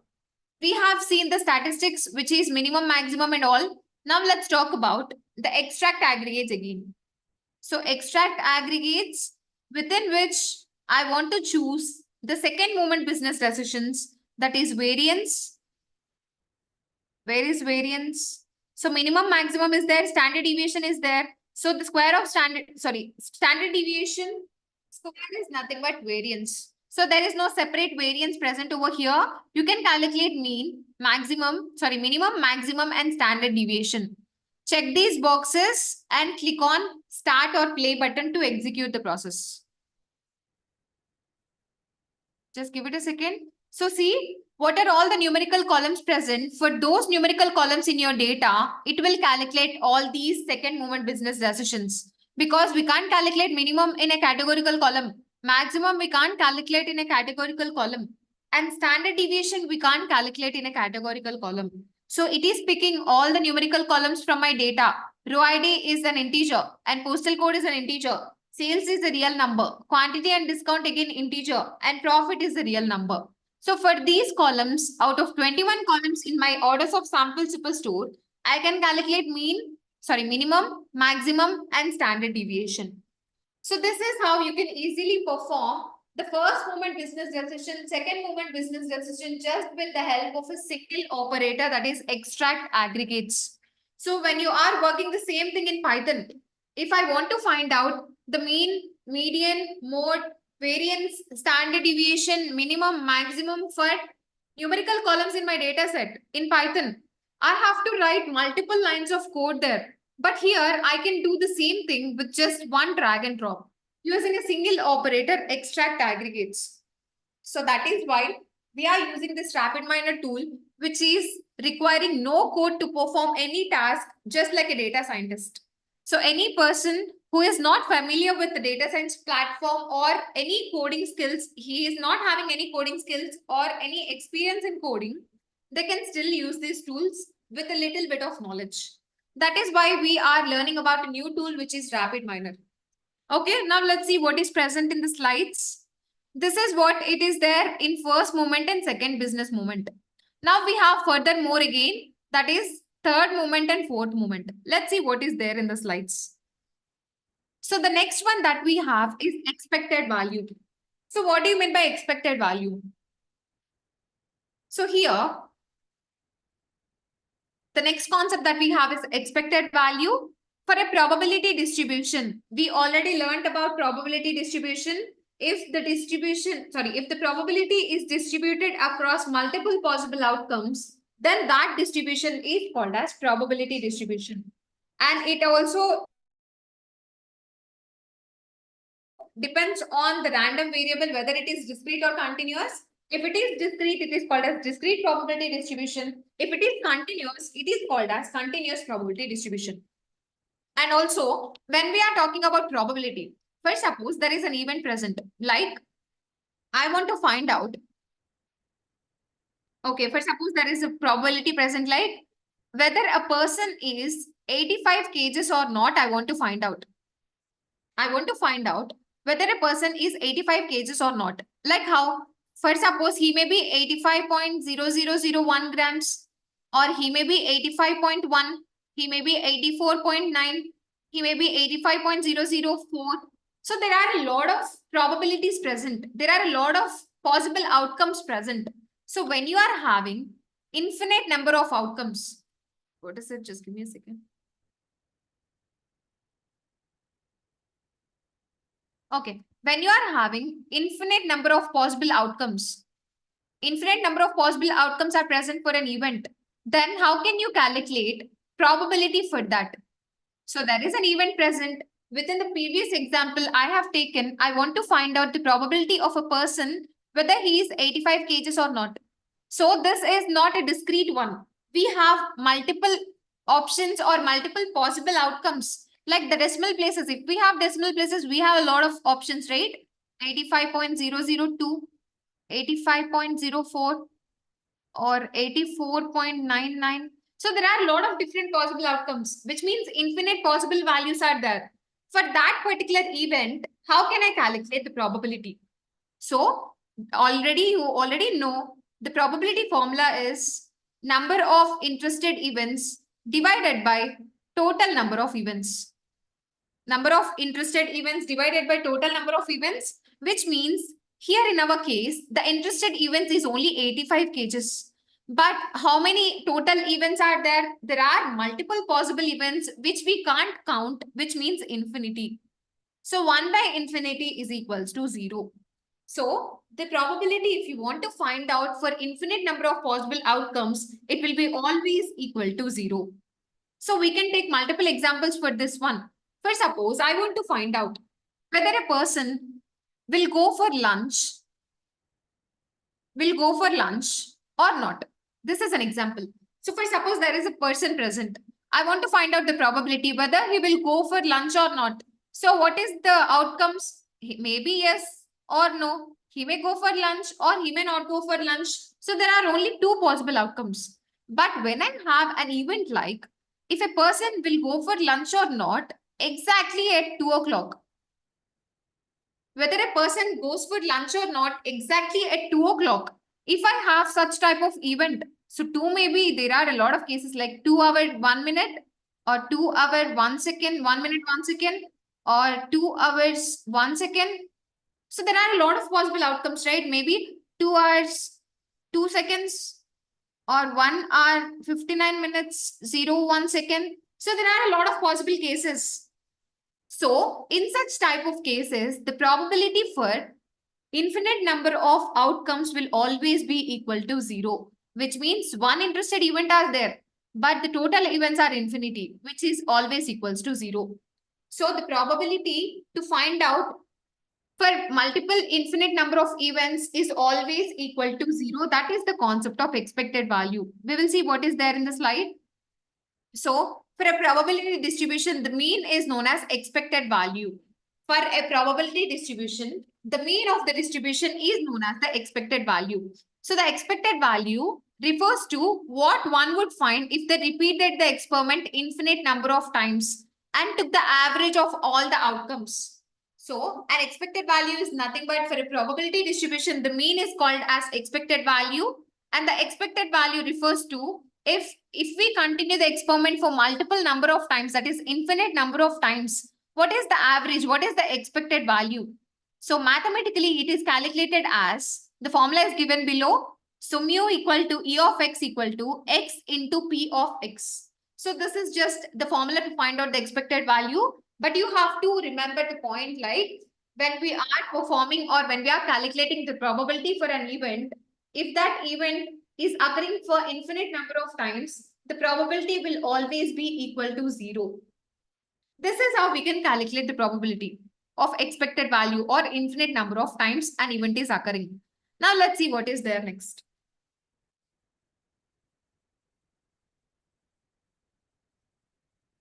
So we have completed this module. So within this module, what you have learned, we have learned about the probability. What is the probability? So we will have a quick recap and move on to the next module. So we have completed this first one, which is probability, random variable, and probability distribution.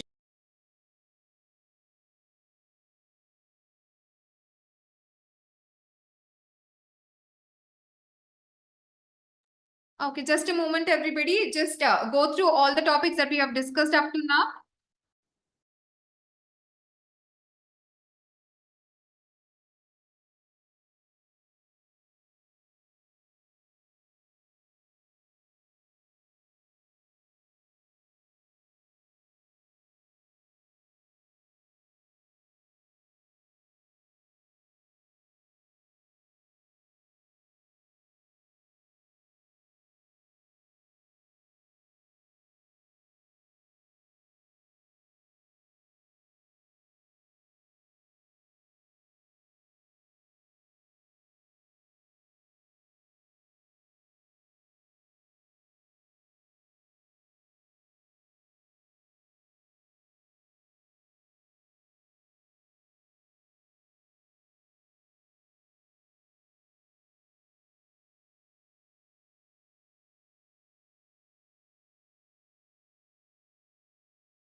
Okay, sorry for the disturbance. Okay.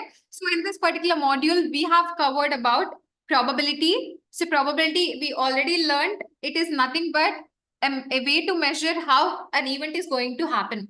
Okay. That is number of interested events by total number of events. And we have also seen random variable. Random variable is nothing but a variable which is having multiple possible outcomes. And whatever that we are getting as output, that is random, which is called as random variable. And random variable is always represented with the help of capital letters, and all the values within the random variable is in small letters like x1, x2, x3 and so on. And probability distribution, if the probability is distributed across multiple outcomes of an event, it is known as probability distribution. And this probability distribution, if the random variable is discrete, it is called as discrete probability distribution. If it is continuous, that is called as continuous probability distribution. Now coming to inferential statistics, when we are drawing inferences from a sample about a population, that is known as inferential statistics. And coming to the measures of central tendency, we have three measures in that, which is first movement business decisions, that is mean, median and mode. Mean is nothing but average, you already know. Median is nothing but the centermost value, and mode is the one that is occurring multiple times. And when we have categorical column present, we will always talk about mode. And then the second movement business decision is present, which is measures of dispersion, which contains variance, standard deviation, and range.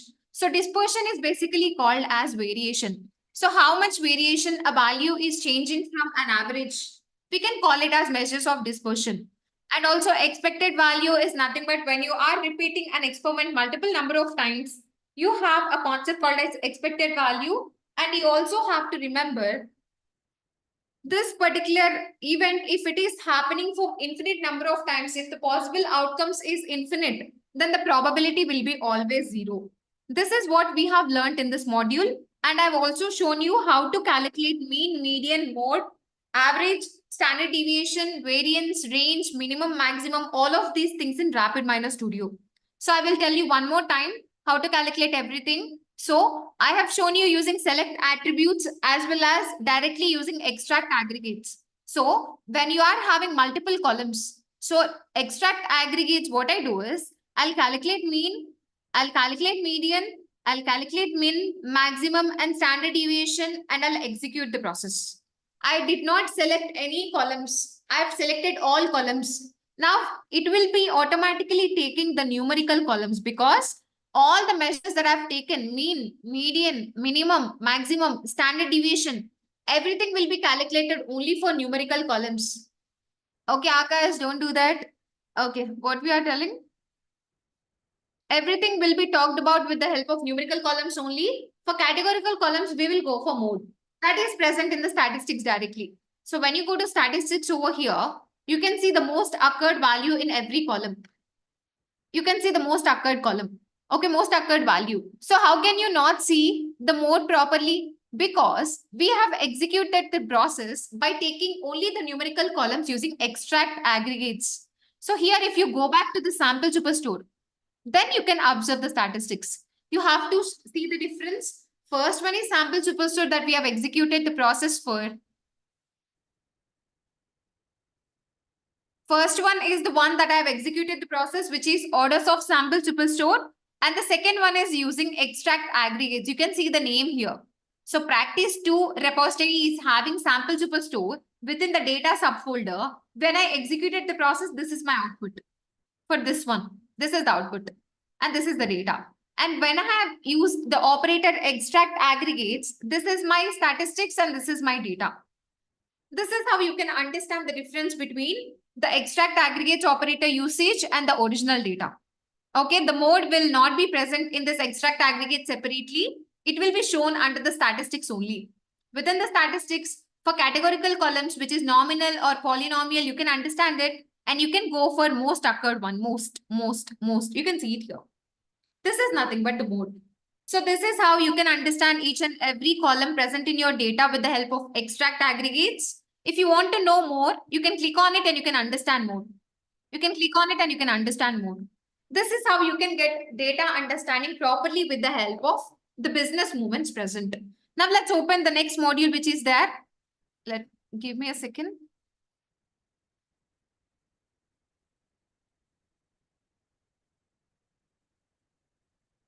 The next module that we have is regarding data preparation only, the continuation of the first module. So raw data is your number one chance or your number which is one enemy. This particular data preparation is also known as data cleansing or data organizing or data pre-processing. You have a lot of different names. So let's talk about what is the agenda for this particular module. So if you see here, we are about to discuss data cleansing and organizing. Okay, before moving into this, we will talk about graphical representations because we did not cover the third business movement and fourth business movement, right? So let me show you that one.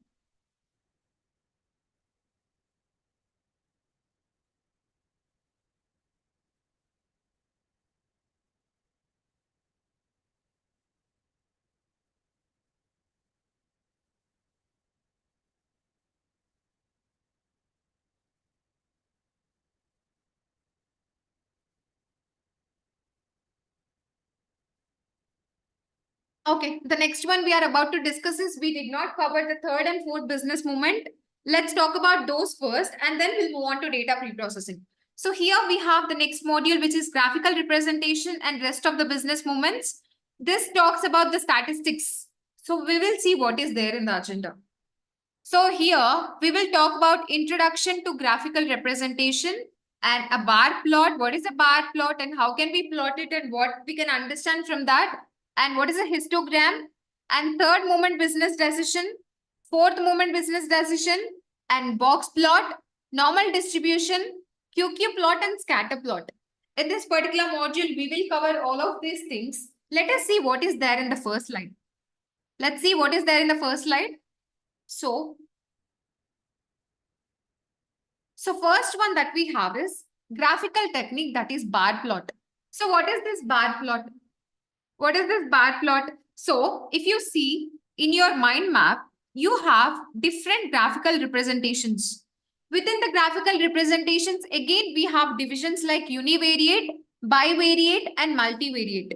So univariate is nothing but we are using a few charts or plots using a single variable or a single column.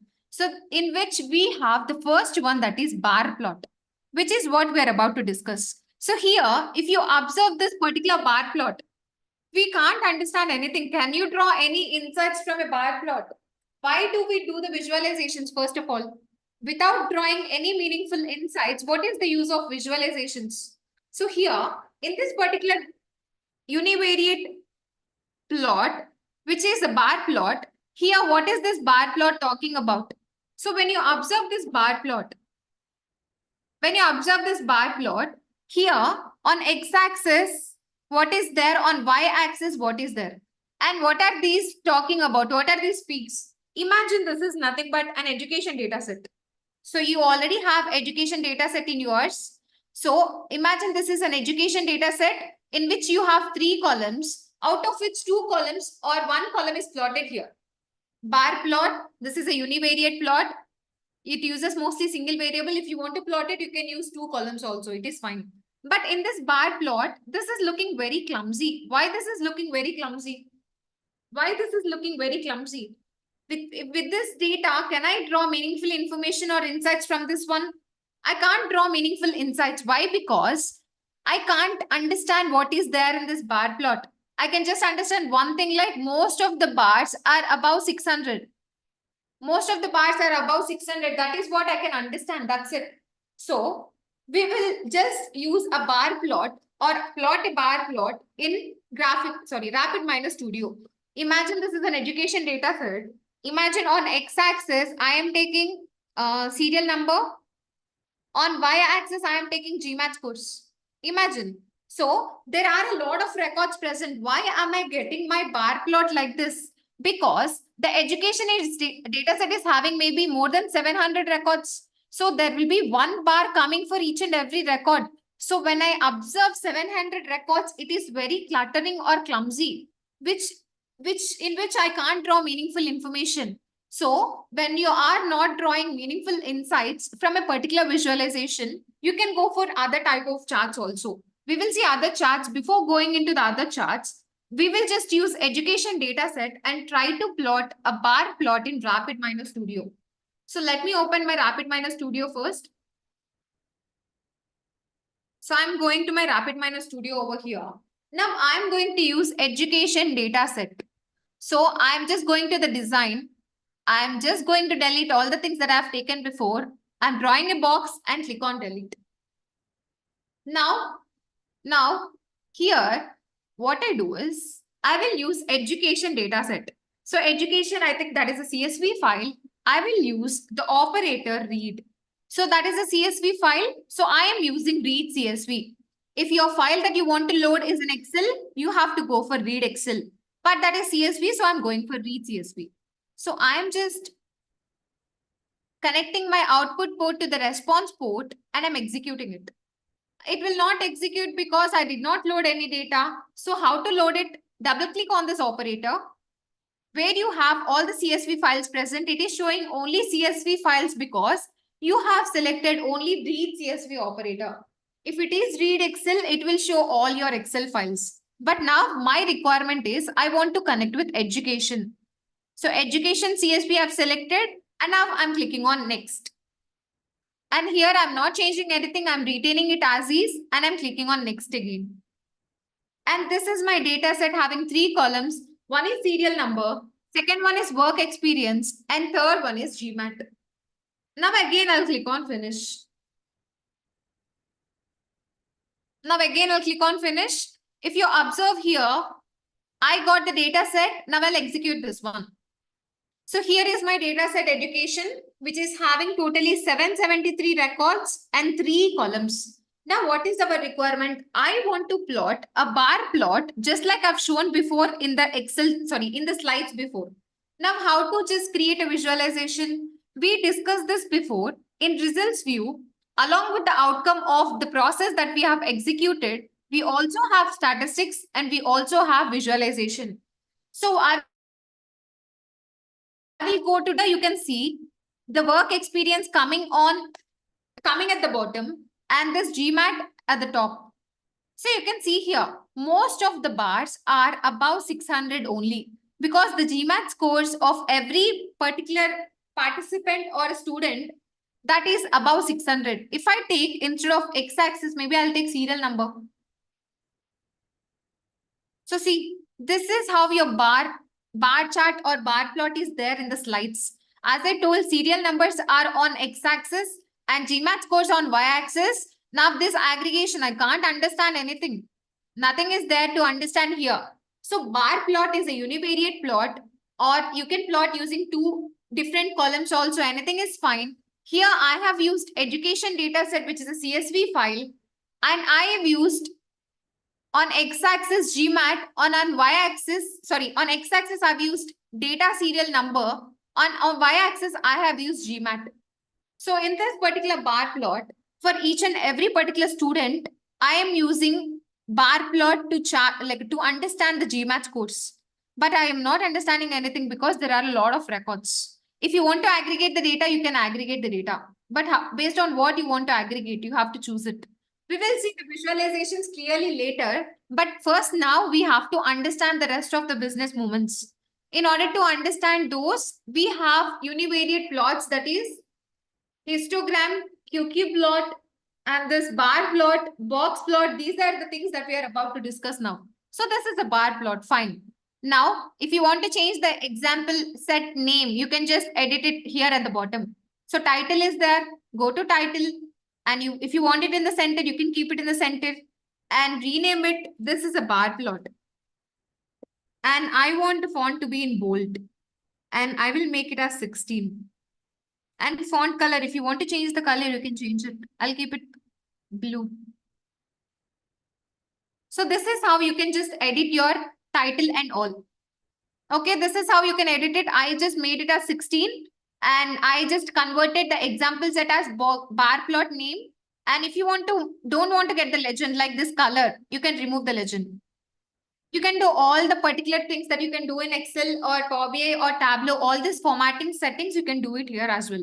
If you want to do editings for x-axis, minimum and maximum, and y-axis, you can do everything here.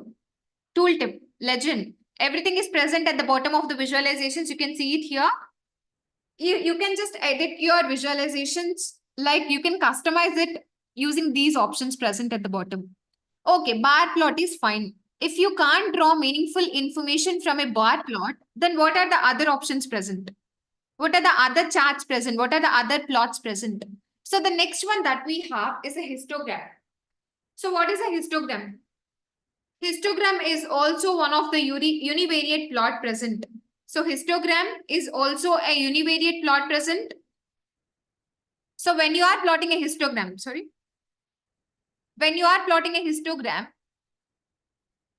it will automatically create some bins. Bins is also called as buckets. We can also call bins as buckets. We can also call buckets as groups. You can call it whatever you want. Okay, what does histogram talks about? So histogram, we will see what is there in the slide. So a histogram represents the frequency distribution. What do you mean by frequency distribution? That is, how many observations take the value within a certain interval. So always you have to remember, when you are plotting a histogram, what is present on x-axis and what is present on y-axis, you have to understand. What is there on x and what is there on y, you have to understand. So on x-axis, always it is random variable. On x-axis, always it is random variable. And what about y-axis then? What about y-axis then? So when you are plotting a histogram, always on x-axis it is random variable, and on y-axis it is always talking about frequency, which means either count or frequency is there on y-axis. So in a histogram, the x-axis is random variable and y-axis is either count or frequency. And when you are plotting a histogram, automatically bins will get created, which means the range of value, or you can also call it as buckets, or also you can call it as groups. Let's see what is there. Let's see what is that. So this is a histogram that is plotted over here. So always on x-axis that is random variable, and on y-axis that is frequency. Here is density plot. This is also same. We will talk about the difference. First of all, we will see the histogram. So histogram, if you observe this histogram over here, you can see clearly random variable is on x-axis and frequency is on y-axis. If I just draw a graph like this, if I draw a graph like this based on the peaks present, it is present like this. So what is this talking about? Why we have to plot a histogram? What can we understand when we plot a histogram? So if you see here, there is a small tail or extinction present on the left-hand side, which means the peak is present in this particular range, which means in between 700 to 720. So now you can understand the frequency is more in the range or in the bin size of 700 to 720. This is called as a peak. In your particular chart, this is called as a peak. And there is a small tail or extinction on the left-hand side. Apart from this tail, everything else is normal. So there is distribution, talking about the distribution, whether the distribution is normal or not normal. So how can you understand whether a data distribution is normal or not normal? So if you see here, if you are having tails like this, and if you see here, this is also same, but it is plotted in the form of a density plot. So if you are seeing a tail, or if you are seeing like on the left or right, anything is fine, then you can say simply that the data is mostly not normal. In some cases, if the tail is very small, you can call it as normal distribution. So how can we say whether the data is normal or not, whether the peak, whether the tail is called tail or whether it is normal? We have the third movement business decision, that is skewness. Skewness will talk about the asymmetry of the distribution. We will talk about it in the next slide. Before going into the next slide, we will see what is the density plot. So there is a small difference between histogram and a density plot. That density plot is known as probability distribution plot. Histogram is frequency distribution plot, whereas density plot is probability distribution plot. So what do you mean by probability distribution? We already talked about this. Here you have random variable on x-axis and probability or density on y-axis. You can call density or probability. Anything is fine. But here in the histogram, random variable is on x-axis and frequency or count is on y-axis. This is nothing but the difference between histogram and density plot. Histogram and density plot are also other type of univariate plots present. When you are not drawing meaningful insights or information from one plot, you can go for the other plots. Just like that, when we are not getting information from the bar plot before, I have plotted a histogram. In this, the x-axis is always random variable and y-axis will be always count or frequency. And density plot is also same as a histogram, but here instead of frequencies, we'll talk about only probabilities. So x-axis will be random variable and y-axis will be probability or density. Okay, fine. Histogram is fine. So why we will use this histogram? Where we will use this histogram? Let's see what is present. So the next one that we have is third moment business decision. So the first moment is done, which is called as measures of central tendency. And the second moment is also done, which is called as measures of dispersion. And the third one that we have is third moment business decision, which is called as skewness. So what is skewness? Third moment business decision is skewness. Skewness is the measure of asymmetry in the distribution. What is it? Skewness is the measure of asymmetry in the distribution. So how we are calculating this third moment? How can we calculate this third moment? So first of all, let me write here. There is first moment present. First, we have discussed first moment business decision. And then we have moved on to second moment business decision. Then we are talking about the third moment business decision, which is called as skewness. So what is the formula for first moment business decision? So this is, we are representing it as mu, which is average, is equals to E of x. And when we are calculating the second moment, how did we calculate? That is sigma square is equals to E of x minus mu whole square. So here if you want, like if you observe, mu, the first moment is used in the second moment. And coming to the third moment, how we are calculating this one? E of x minus mu divided by sigma whole cube. If you observe, the first moment is used in the second moment and the second moment is used in the third moment. This is how we are calculating the third moment, which talks about asymmetry in the distribution. How you are saying whether it is symmetrical or not? How can we talk about symmetry or not? If when we are calculating the skewness using this formula, if the skewness is equal to 0, when we get the skewness value 0, then we can call it as normal distribution. What is normal distribution? Which means the distribution is cut across the average. Here is your distribution. This is your data distribution, which is exactly cutting at the center. The left and right are always symmetrical in normal distribution. And if the skewness value is less than 0, if it is less than 0, then we can call it as negative skewness. So what does negative skewness talks about? How a negative skewness will be? How it looks like when we have a chart which is having negative skewness, which means the tail will be more on the left-hand side. Here the tail will be more, which means the data mostly is concentrated on right, which means the values are higher. You can observe the x, maybe this is 1, 2, 3, 4, 5, so on. If you observe this, if you are having tail on the left side, which means the lower values are less, the higher values are more. The data is concentrated mostly towards the right side, which means it is having more higher values. So based on this, we can talk about the symmetry of the distribution. If the skewness is 0, the right and left values are same, which means the data is symmetrical. The distribution is cut across the across the average.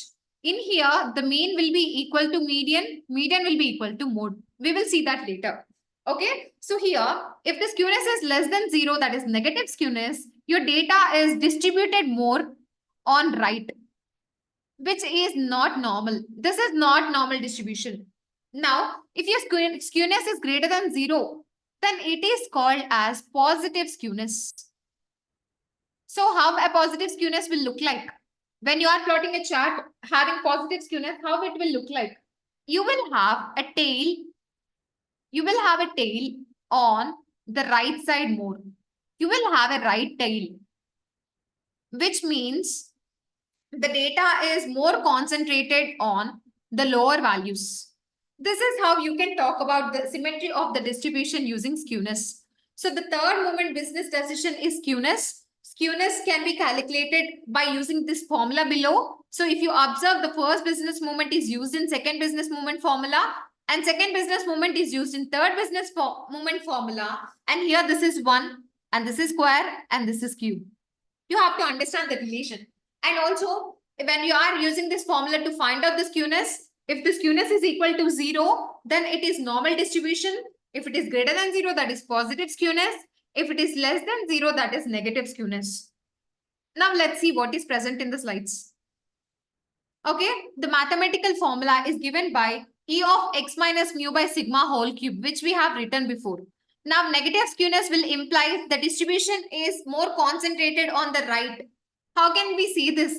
I have told you before. Negative skewness is nothing but, when we are plotting a chart having negative skewness, so negative skewness is nothing but the tail is more on the left side, which means the data is more concentrated on the right. That is what's shown here. Negative skewness implies the data distribution is more concentrated on the right side, which means higher values. Because towards the lower values, the tail is present. That is why the data concentration is more on the right side, which is higher values. Now let's see what is there next. So this particular skewness can be talked about with the help of a univariate plot called as histogram. So education data set, we have work experience. When I plot an histogram with the help of work experience, here see what is it talking about. What is it talking about? When we see the chart and when we just understand whether the tail is on right or left, you can see a tail on right side. A tail on right side, which means what? It is having positive skewness. It is having positive skewness. So how can we understand whether work experience in education data set is having positive skewness or not? Maybe some people may think like the tail is not properly present. This is normal distribution. This is not positive skewness. So we can understand everything with the help of this mathematical formula. So how to calculate skewness in RapidMiner Studio? We will see an example using work experience only. Let me clear the drawings here. So I'll go back to RapidMiner Studio over here. Now we are about to use education data set. I'll go back to design view. I'll just delete this one. I already have education in my session, I guess. Session data, I don't have it. Okay, fine. I will use education. I will import this into my session. So import data, whether if it is present in others or not, let me check. So here it is present. I'll delete this one, or I'll cut it and paste it here.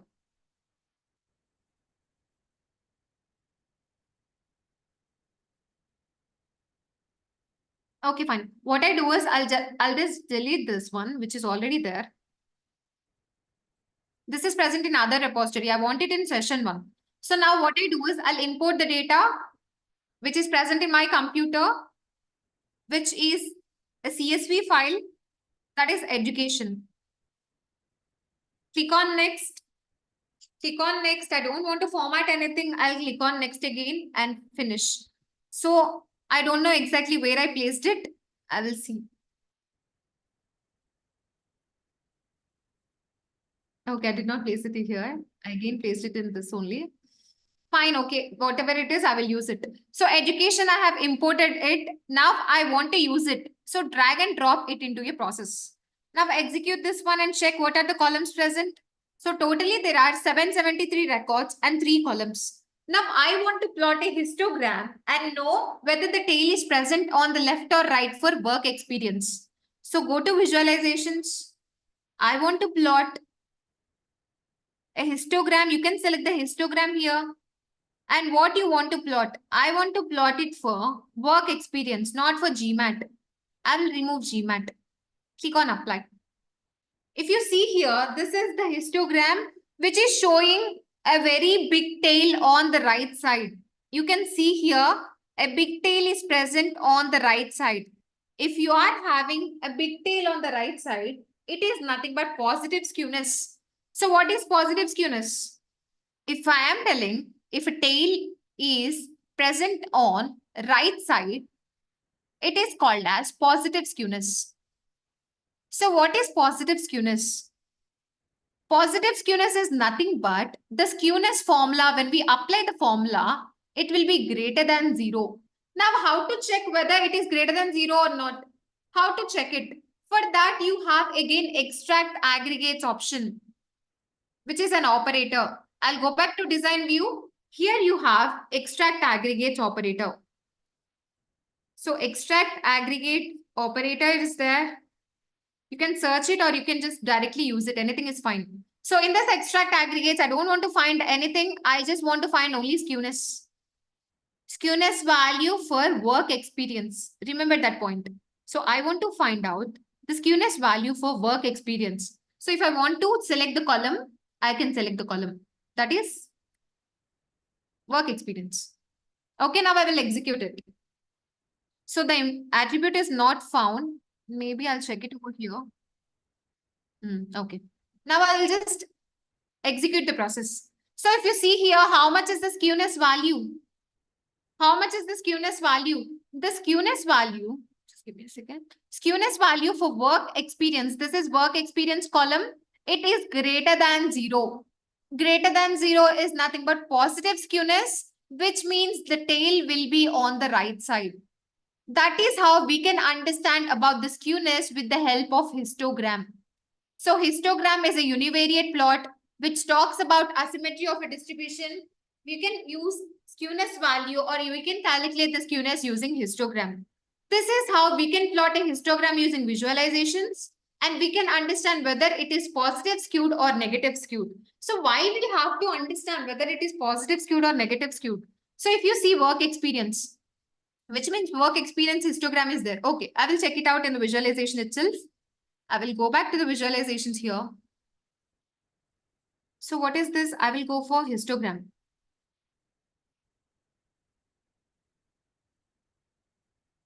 For what? So this is not for skewness. I don't want for skewness. I want for education. Education visualization. So here I want a histogram. So you have to see what you are plotting for. Histogram for work experience, not for GMAT. If you observe this histogram, particular histogram, you can see the values, whether they are more on the right side or left side. So here, if you see, this is your histogram. A tail is on right side, which means the data is concentrated mostly on the lower values. So with the help of skewness, what insights can I draw? I can understand most of the students or people present in this education data set are having less work experience.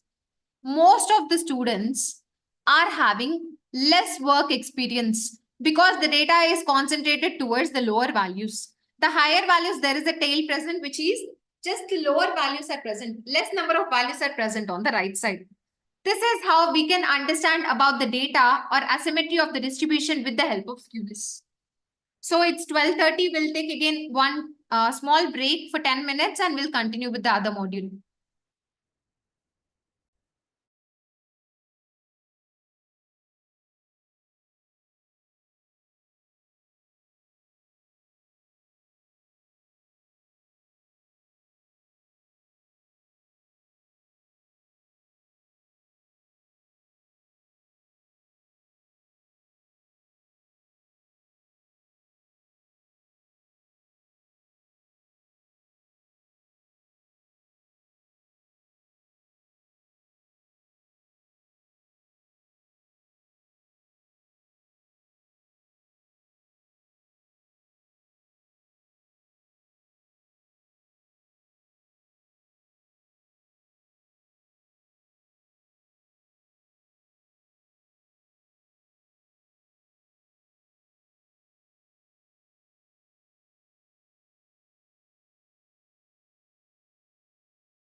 Okay, let's continue with the session, everybody. So what we are discussing about? We are discussing about the third moment business decision, which is skewness. So skewness, what does skewness talk about?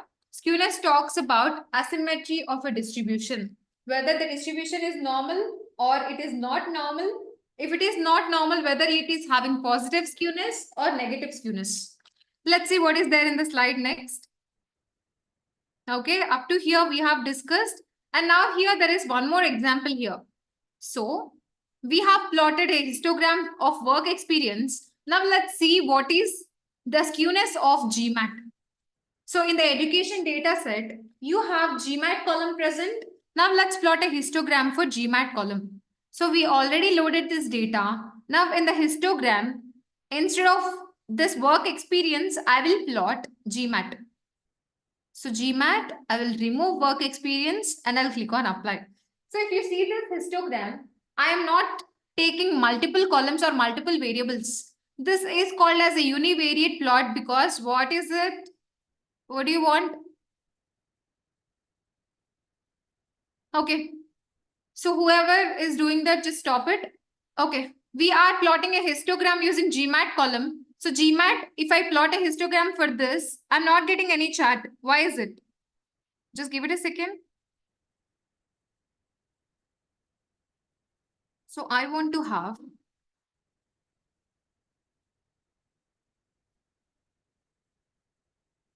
okay, fine. So histogram, when I plot this, yeah. Sai Manideep, is that you? What is it? You raised your hand.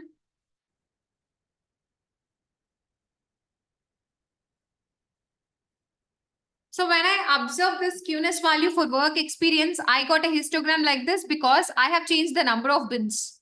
If I change the bins to 5, I got a histogram like this. If I change it to 10, I will get different histogram.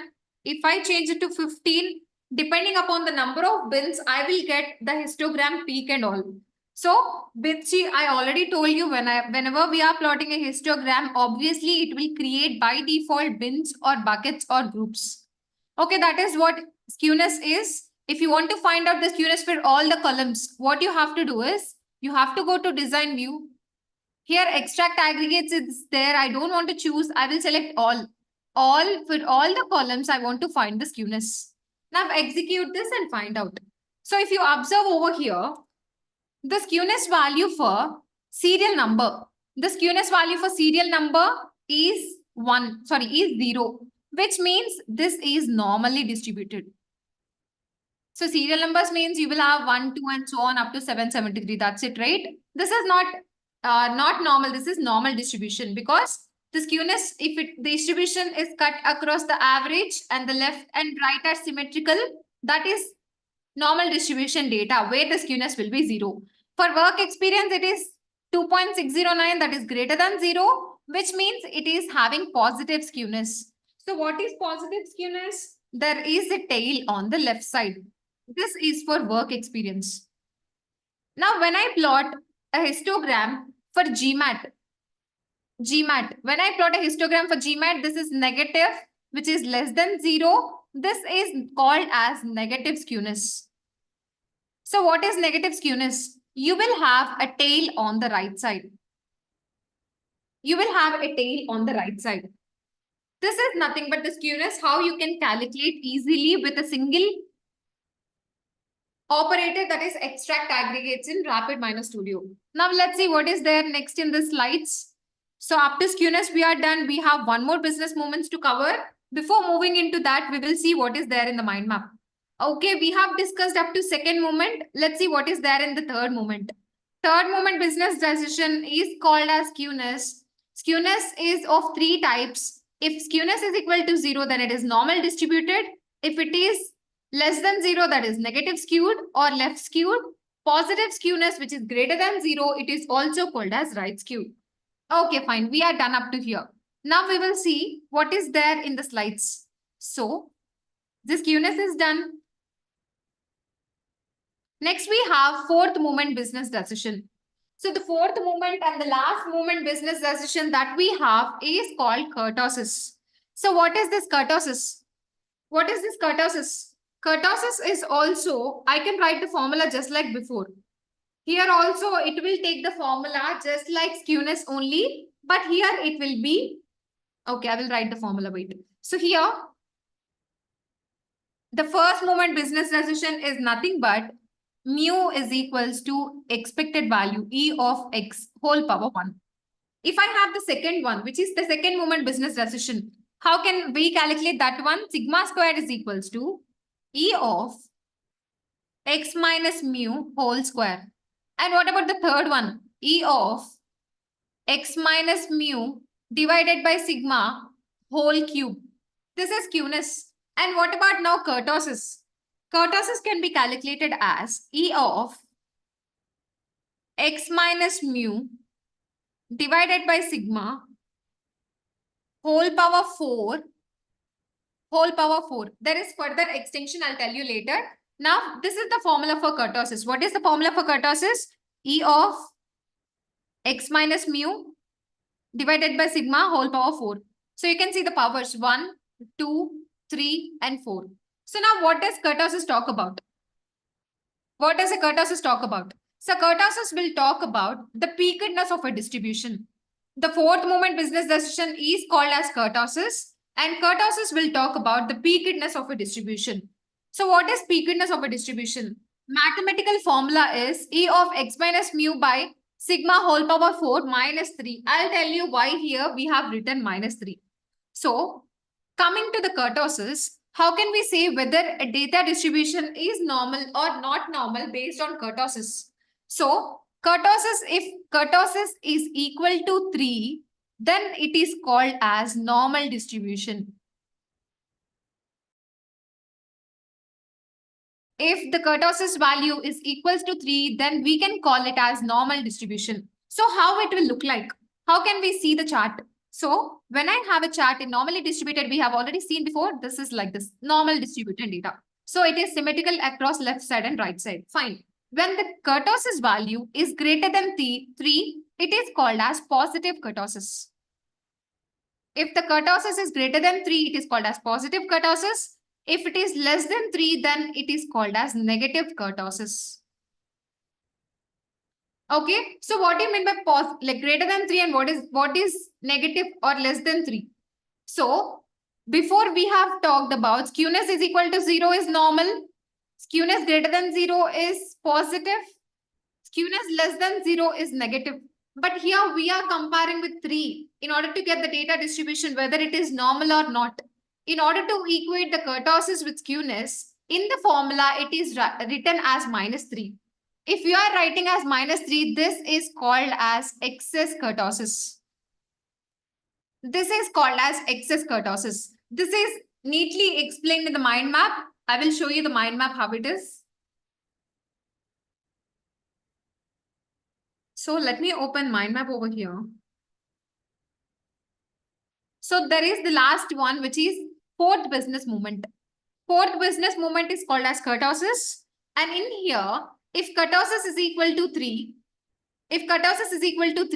then it is called as normal distribution. Normal distribution is also called as mesokurtic distribution. Now, if we subtract 3 from the kurtosis, it is known as excess kurtosis. So everybody, normally distributed data is also known as mesokurtic distribution. You have to learn the namings. Mesokurtic distribution. If the kurtosis is greater than 3 or less than 3 here, this is negative kurtosis. It is also called as platykurtic distribution. So when you are plotting a chart or a histogram, and when you got the chart like this, like what? I have a chart, just a second. I have a chart over here. Now I have negative kurtosis. If you see here, negative kurtosis is having wide peak and thin tails, which means thin tails are present, but wide peak is there. So the peak is not sharp. When your chart is looking like this, you can say the kurtosis is negative. However, can we say whether the kurtosis is negative or not? I can say the kurtosis with the help of peak and tails. With the help of peak and tails. Let me clear the drawings over here. So whenever I have thin tails, which means like this, and wide peak is there. So when I have chart like this, then I can see this is having negative kurtosis. That is why we told kurtosis talks about peakedness of a distribution. If it is having k value greater than 3, kurtosis greater than 3, it is called as positive kurtosis. Positive kurtosis is also known as leptokurtic distribution. So here we will have sharp peaks and thick tails. What do you mean by sharp peaks and thick tails? When I plot a chart, I am having sharp peaks and thick tails. Like this. You are having a sharp peak. Then it talks about positive kurtosis. So how can we understand? Let's see the slides, whether they have provided any examples there. So I'll open the slides over here. So now if you see here, we'll go back a bit. So here there is an example provided for kurtosis. So positive kurtosis, how is it looking like? And negative kurtosis, how is it looking like? If you see here, the positive kurtosis, as we told, it is having very thick tails and sharp peak. This is having thick tails. And when we are talking about negative, it is having wide peak and thin tails. This is how we will understand the kurtosis. But when we are going to the RapidMiner Studio, how can we understand kurtosis for different columns? How can we get an understanding of it? Let me go to that RapidMiner Studio.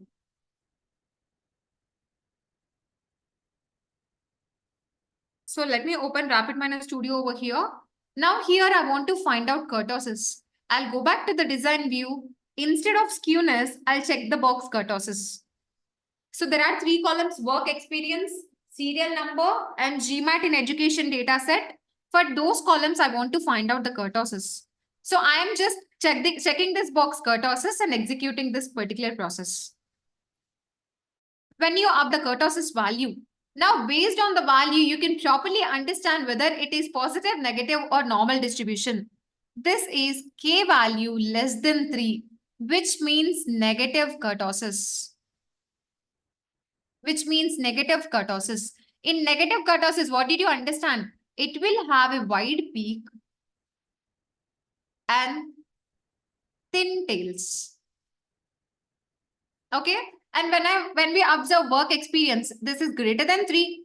This is positive kurtosis, which is also reverse of this one, which is having sharp peak and thick tails. This is how we can understand the kurtosis. So now here GMAT is there. This is also less than 3. That is negative kurtosis. When we understand these skewness and kurtosis, we can say whether the data distribution is normal or not for a particular column.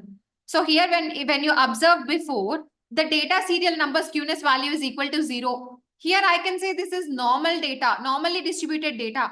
But when I calculated the kurtosis should be equal to 3. But this is not 3. So we can say the education data set is not normal. We are not having normal distribution for education data set. So how to convert it into normal or how to just pre-process the data, everything we will discuss later. So up to now, we have seen the 4 business movements. What is the 4 business movements? That is measures of central tendency.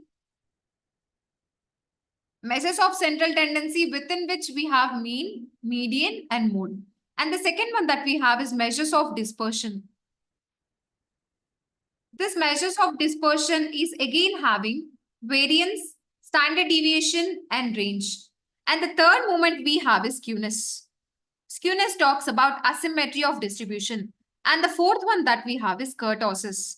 Kurtosis talks about peakedness of a distribution. So with the help of these 4 business movements, we can draw a lot of insights or get a meaningful understanding about your data, about your columns.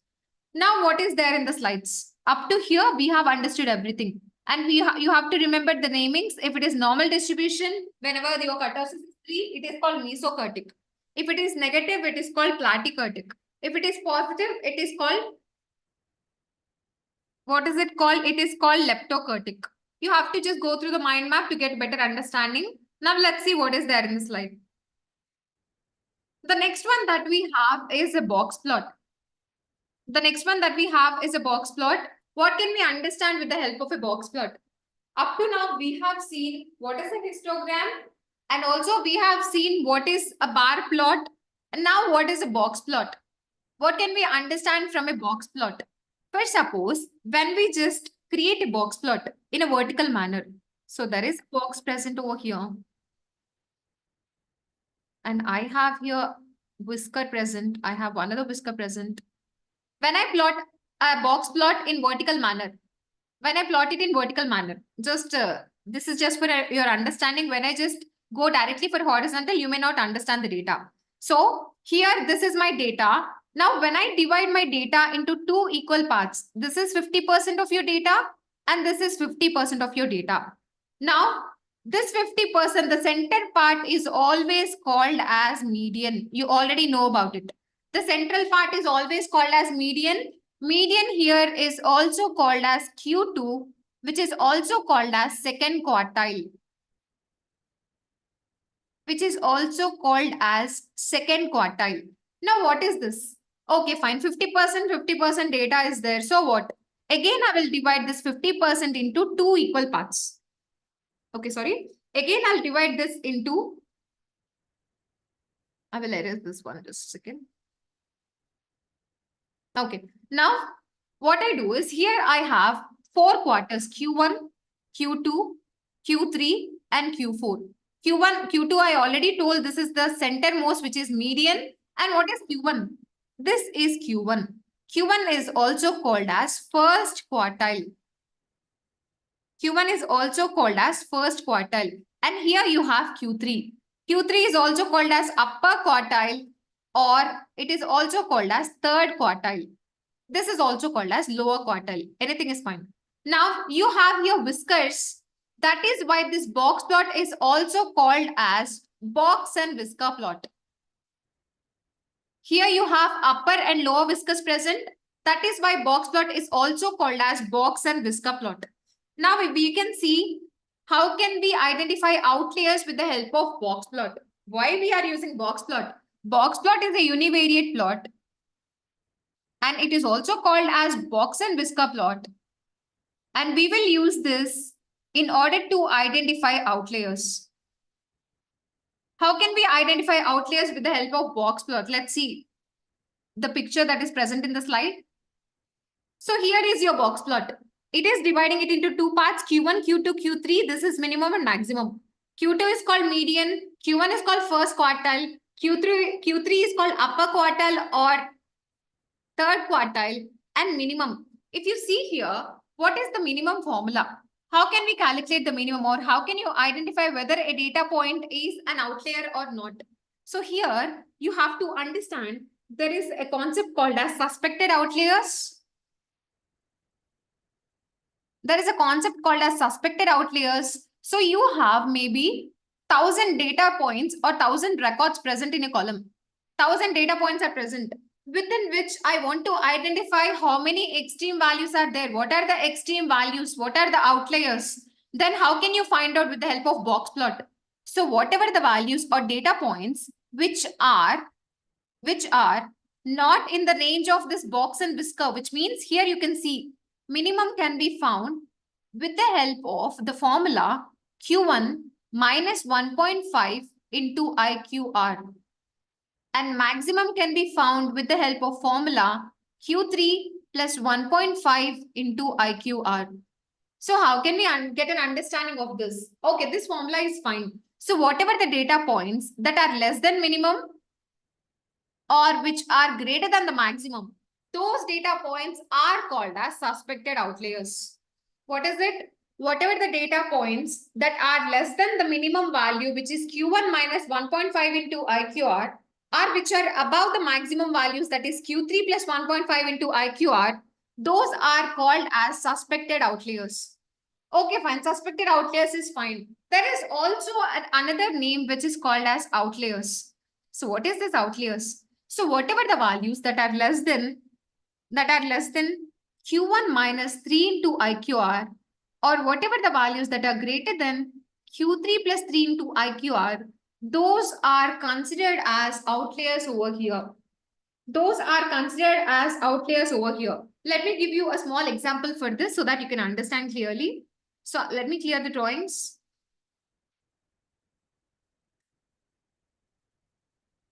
Okay, so here I will show one example. For suppose I have data. I have data which is having values like 10, 20, 30, 40, 50, 60, and maybe 120 or maybe 110. Okay. Now I want to check whether these data is having any outliers or not with the help of box plot. So what did we talk before? Whatever the values which are less than Q1 minus 1.5 into IQR, or whatever the values that are greater than Q3 plus 1.5 into IQR, those come under outliers. Those come under outliers. Now let's check with the formula. So already you know Q2 is the centermost value. This is the centermost value.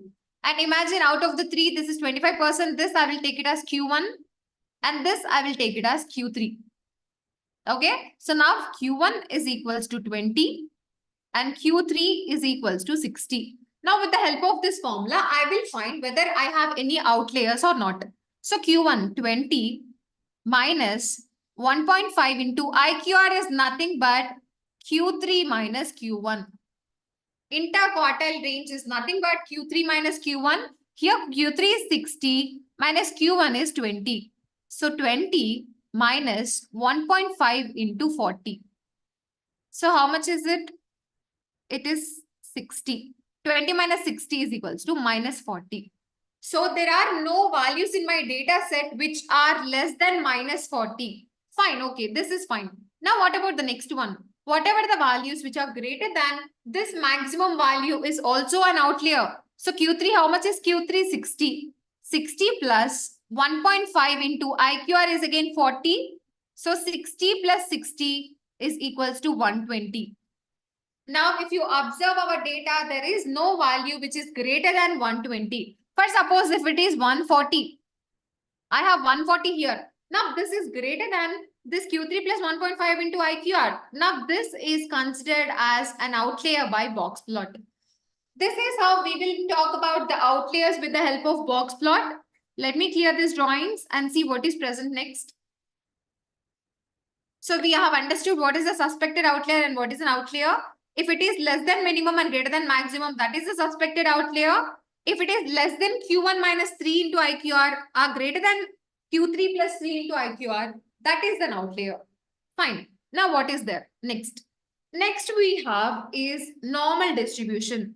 So what is normal distribution? Before moving into normal distribution, let us understand what is the relation between quartiles, quantiles, and percentiles. You may have heard these words before.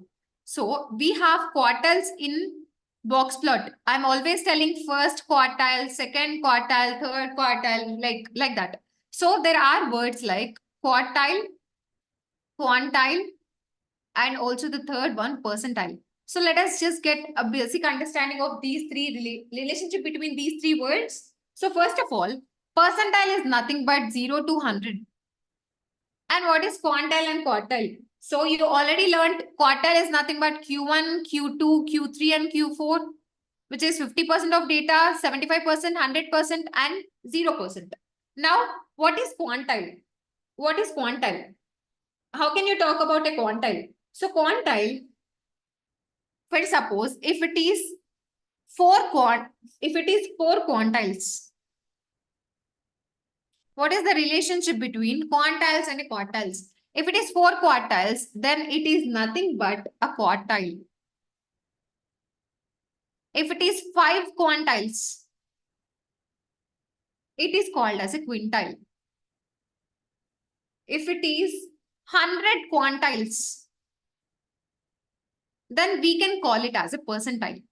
Why we are learning these words? Because in the box plot, sometimes instead of quartiles, they may be represented as percentiles. Like what? You have a box plot, you have a box, and you have whiskers here. This is the minimum. This is the maximum. And the center you have here, this is Q2, Q1, and Q3. How can we talk about with the help of percentiles now? How can we tell about the percentiles now? So we can call it as Q2 is 50% of data. This is 50th percentile. This is 75th percentile. This is 0th percentile. This is how we can just understand the relation between quartiles, quantiles, and percentiles. So what is it? 0th percentile is called as 0th percentile is called as first quartile. And 25th percentile is called as, okay, this it is called as first quartile, which is 25% of the data. And then what we have 50th percentile, or maybe we can take 75th, okay, 50th percentile, we can call it as median, half of the data. Now 75th percentile, we can call it as 3/4, which is third quarter. And 100th percentile, that is complete data, that is fourth quartile. This is how we can represent instead of quartiles as percentiles in a box plot. We have seen the relationship between quartiles, quantiles, and percentiles. Percentiles will always be from 0 to 100. Quartiles will always be from 0 to 4. And based on that, I can talk about quantiles. Okay, this is the relationship. Next one we have is normal distribution. So what is normal distribution? How can we get an understanding of this normal distribution? So let us see what is the plot present over here. So there is the chart which is having a curve, which is having thick tails and a sharp peak. Okay, now what? Normal random variable takes values from -infinity to +infinity. So what is this -infinity to +infinity? As we talked about before, there may be a lot of possible values as outcomes that may get. That is a random variable. If a random variable is having normal distribution data, you can call it as the values ranges from -infinity to +infinity. And also, we talked before, when we are flipping a coin, you have the probability heads and tails, which is the probability half and half, which is probability distribution. When we add this together, it will be always equals to 1. So the area under a normally distributed curve will always equals to 1. The area under the curve will be always equals to 1. And what else? When we are calculating the probability of a particular event having infinity number of possible outcomes, then the probability will be always equal to 0. So we will see what is there next. The probability with any single value of a random variable is always 0. And area under the curve is always 1. This is about the basic normal distribution. What is it? When you have an event present, if that event is having infinity number of possible outcomes, the probability will be always 0. When you are having multiple outcomes and when we are calculating the probability, the addition of all those is equal to 1. That is why the area under the normally distributed curve will be always equals to 1. And for a random variable, the normal distribution will be in the range between -infinity to +infinity. These are the basic points. Now, the next one that we have is QQ plot. The next one that we have is QQ plot. Why we have to use this QQ plot? What is the purpose? So QQ plot is also another univariate plot. So we have discussed up to now bar plot and also histogram. And also we have seen box plot. The next one that we have is QQ plot. QQ stands for quantile plot. Not quartile, it is quantile. Quantile plot. For suppose, I want to know whether the data distribution is normal or not. I want to understand whether the data distribution is normal or not. How can we understand with the help of plots? I can go for histogram. I can go for a histogram. With the help of histogram, how can we understand the data? Because histogram will tells you about the shape of the distribution. Histogram will talk about the shape of the distribution. Now, apart from the histogram, what else you have? You have the second one, which is box plot. So box plot will also talk about the shape of the distribution, whether you are having a lot of outliers or not in your data. With the help of that, also, I can understand the normal distribution. And also, the next one that we have to understand whether the data distribution is normal or not is QQ plot. So QQ plot is also another univariate plot. It is called as quantile plot. Here, how can we understand whether the data distribution is normal or not? You have to understand, first of all, here on y-axis, all the random data, sample data quantiles are there. And it is plotted against the z-score values, which is theoretical quantiles. When I plot this chart and when I get these data points, and when I have a trend line or a line over here, most of the data points, if they are falling on the straight line coming over here, then we can say the data distribution is normal. If the data points are not mostly present on the straight line, if the line is like this and the data points are in this manner, then we can call it as the data is not normal or data are not normal. With the help of QQ plot, the shape of the distribution, also we can understand whether the data distribution is normal or not. Okay, here in this particular example, in this QQ plot, the data points are present here on the straight line itself. That is how we can understand the data distribution is normal. Okay, so here this theoretical quantiles is based on z-score, which means standardization, which we will see later. What is it? This is nothing but standardization. So for for example, x1, x2, x3, all are there. For this, quantiles are on y-axis. For this, the standardization values will be on x-axis. That is how the QQ plot is plotted. Now, let's see what is present in the next slide. So the next slide is having some concepts called as characterization or characteristics of a normal distributed data.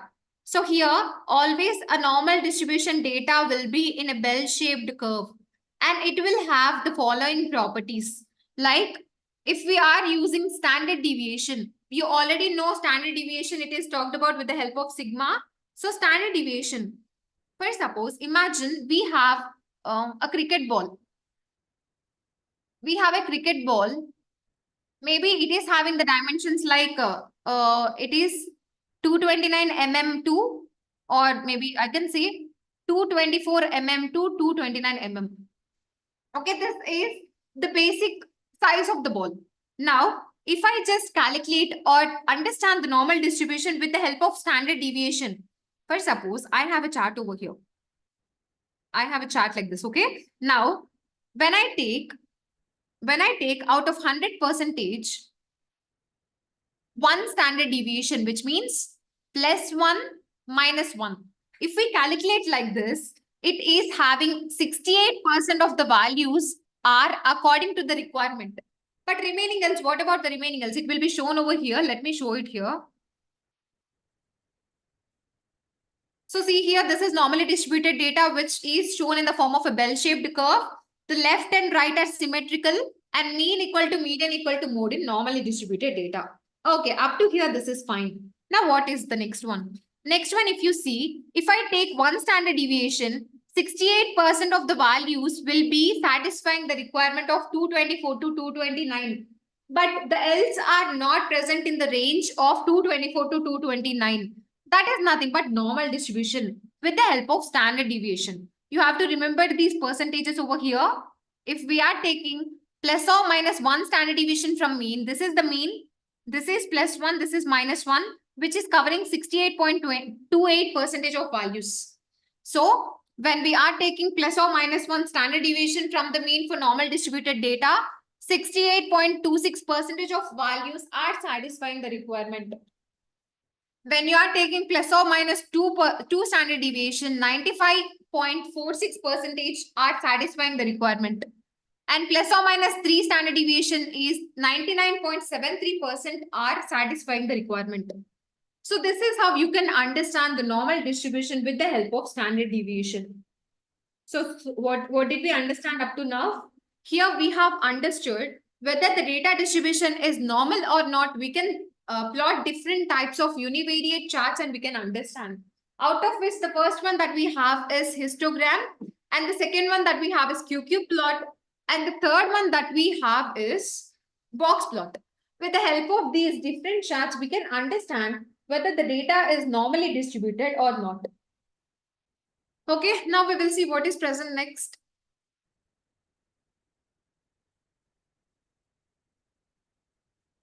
So X, you already know, X is nothing but the random variable. Mu is mean. and sigma is standard deviation. So what is shown here? If we know the mean and standard deviation, we can understand about the random variable, whether it is normally distributed or not. So if you see here, characterized by mean, standard deviation, which is sigma. Mean is mu and standard deviation is sigma. So if you see here, if we change the values of mean and standard deviation, automatically the curve is getting changed. That is nothing but we will understand the normal distribution when we know the mean and standard deviation. So see here, first of all, the first chart that we have is, see here, mu is equal to 0 and sigma, which is standard deviation, is equal to 1. Then the chart is looking like this. If we change the standard deviation from 1 to 0.5, it is changing again. If we increase it, it is again changing. If it is 1, it is changing. So based on the standard deviation and the mean, we will get the plot or the normal distribution data. We will understand the characterization of whether the data is normally distributed or not based on what? Based on mean and standard deviation. So based on mean and standard deviation, we can understand if the data is normally distributed or not. So you have to understand one thing. Okay, the characterizations, the percentages that we have plotted before, if it is plus or minus 1 standard deviation from the mean, that is 68.26%. If it is plus or minus 2 standard deviation, then you have to understand that is 94 something percentage. So you have to remember the percentages for that. And coming to the next chart, you have that is standardization, that is Z-score or standard normal distribution. So what is Z-score? What is a normal distribution? So you already know what is a normal distribution. If the data is distributed across the average or mean and the left and right side are symmetrical, then we can call it as normally distributed data. So when we standardize, when we perform standardization on a normally distributed data, so see here, when we standardize this normally distributed data, it will be called as standard normal distribution. When we standardize a normally distributed data, it is called as standard normal distribution. How can we standardize this? What do you mean by standardizing? So standardization is nothing but based on Z-score method. So how can we write the formula for Z-score? Z-score is equals to X, which is random variable, minus mean divided by standard deviation. For each and every data point, we will standardize or we will calculate the Z-scores and we will plot over here. And the standard normal distribution will always in between the range minus 3.4 to plus 3.4. And random variable will be always between minus infinity to plus infinity. This you have to remember. So the normally distributed random variable will be in between the range minus infinity to plus infinity. And when we standardize that normal distribution, that is called as standard normal distribution. And that will be in the range between minus 3.4 to plus 3.4. You can see the Z-score formula here at the bottom. So the Z-score method is calculated using the formula X minus mu by standard deviation. And interpretation, we will talk about it later. So that is nothing but the normal distribution. So when we have normally distributed data, if you want to get the QQ plot, you have to use the Z-score to standardize your data, random variable data. So standardization is used by Z-score method, which is X minus mean by standard deviation. Okay, when we are converting a normal distribution into standard normal distribution, the range will be from minus 3.4 to plus 3.4. This is how you have to understand the normal distributed data. The next one that we have is scatter plot. So what is the scatter plot? How can we understand about the scatter plot? So we will see this topic for today and we will end the session. Again, we will have the same session on Friday at 10 o'clock. So what is the scatter plot? Scatter plot is a bivariate plot. What is it? Scatter plot is a bivariate plot. Bivariate, as the name indicates, we are using two columns in order to plot this particular chart, which is scatter plot. Now, basically, this scatter plot will it is useful for various purposes. What is that? we have a primary purpose of a scatter plot. The primary purpose of a scatter plot is to know. So basically, scatter plot is a bivariate plot which is useful to talk about the relationship between two numeric variables or two continuous variables. So here the primary purpose of it is I want to understand whether the correlation between the two variables direction is positive or negative. The direction of correlation between two numeric variables or two continuous variables is positive or negative. I have to understand the direction. And I have again different purposes like what? I have again one more purpose to talk about or to know about the strength of correlation between two variables, whether it is strong or moderate or weak. So in order to understand the strength, you have a concept called as correlation coefficient. Based on the R value, you will tell the correlation between the two variables, whether it is strong or not. And the third one that we have is, you will tell whether the correlation is linear or non-linear. And apart from that, you have various other secondary purposes also, like it is useful to identify the clusters or outliers. This is the secondary purpose. We will talk about it later. Before moving into that, we will see what is present in the slide. So strong positive correlation, moderate positive correlation, no correlation, and curvilinear relationship. What is this one? What are these things present? So the first one is strong positive. How can we say whether a relation between or correlation between two numeric variables is positive or negative? So if you see here, this is x-axis and this is y-axis. So when I got a data points like this. I'll show it here. When I just have data points like this. Okay, if I observe the relationship between x and y, if the x value is increasing, the y value is also increasing. So when I have a relationship like that, I can say the correlation between the two numeric variables is positive. If x value increases, y value also increases. But when we are going for negative correlation, it is opposite. What do you mean by negative? If x value increases, y value decreases. You can see it here. Where is negative here? So if x value is increasing, the y value is decreasing. This is called as negative correlation. So the direction is talked about with the help of relationship between x and y. If x value increases, the other value also increases, then it is called positive. If x value is increasing, but y value is decreasing, that is opposite, then we can call it as negative correlation. Then what about the strength? Then how can we talk about the strength? As I told, in order to talk about the strength, whether it is strong, moderate, or it is weak, we have a concept called as correlation coefficient. Correlation coefficient is basically represented with the help of R. This range is in between 0 to 1. If the R value is greater than 0.85, if R is greater than 0.85, then it is called as strong correlation. If R value is less than 0.4, then it is called as weak correlation. If it is in between, then it is called as moderate correlation. The strength is moderate. That is how here it was represented like strong, moderate, and no correlation. So how can we understand based on the chart without correlation coefficient? So when the data points are closely packed together, here you can see some are cluttered, right? Here these are closely packed together. That is how I can understand the strength, whether it is strong or moderate or negative, or it is weak. So without looking at the chart, if you want to understand the strength, you can go for correlation coefficient. So when you look at the chart, if the data points are not having any linearity, then there is called as no correlation. So if it is in a straight line, that is linear. If it is not in a straight line, that is called as non-linear.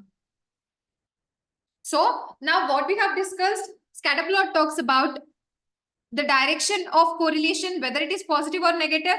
It talks about the strength of correlation, whether it is strong, moderate, or weak. It will say whether it is linear or non-linear also. Okay. Now this is moderate negative, this is strong negative because the direction is opposite and these are closely packed together. These are cluttered somewhat, that is why I'm having moderate negative. Okay, fine. Now what are the other things present? What are the other things present? So there are other things like curvilinear relationship. What is curvilinear? So when you are having a curve like this, this is also called as polynomial with 2 degrees. How can I talk about degrees right now? What is this degrees means? What is this degrees means? For suppose you have one bend in your data. You can see one curve or one bend in your data. Now the degrees will be n plus 1. If n bends are there, n plus 1 is your degrees. Here you can see there is one bend. So the degrees will be 1 plus 1, that is equal to 2. So you also have, if you are having 2 curves, then we can call it as polynomial with 3 degrees. If you are having n curves or n bends, it is nothing but n plus 1 degrees. And also bends is nothing but it is peaks plus troughs. You already know the peaks and troughs. I don't want to explain you again. So here, if your chart is like this, if it is having bends like this, so what can you tell? What can you tell? This is one bend, this is one bend, this is one bend. 2 peaks are there, 1 trough is there. So number of bends is equal to number of peaks plus number of troughs.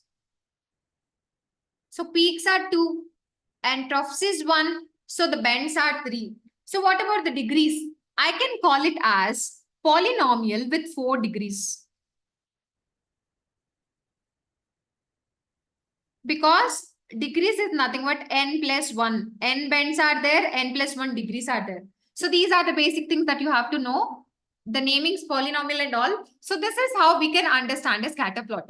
So scatter plot is a bivariate plot. It is used to talk about the correlation or relationship between 2 numeric variables. And the primary purpose of it is to understand the direction of relationship, the strength of relationship, and whether it is linear or non-linear.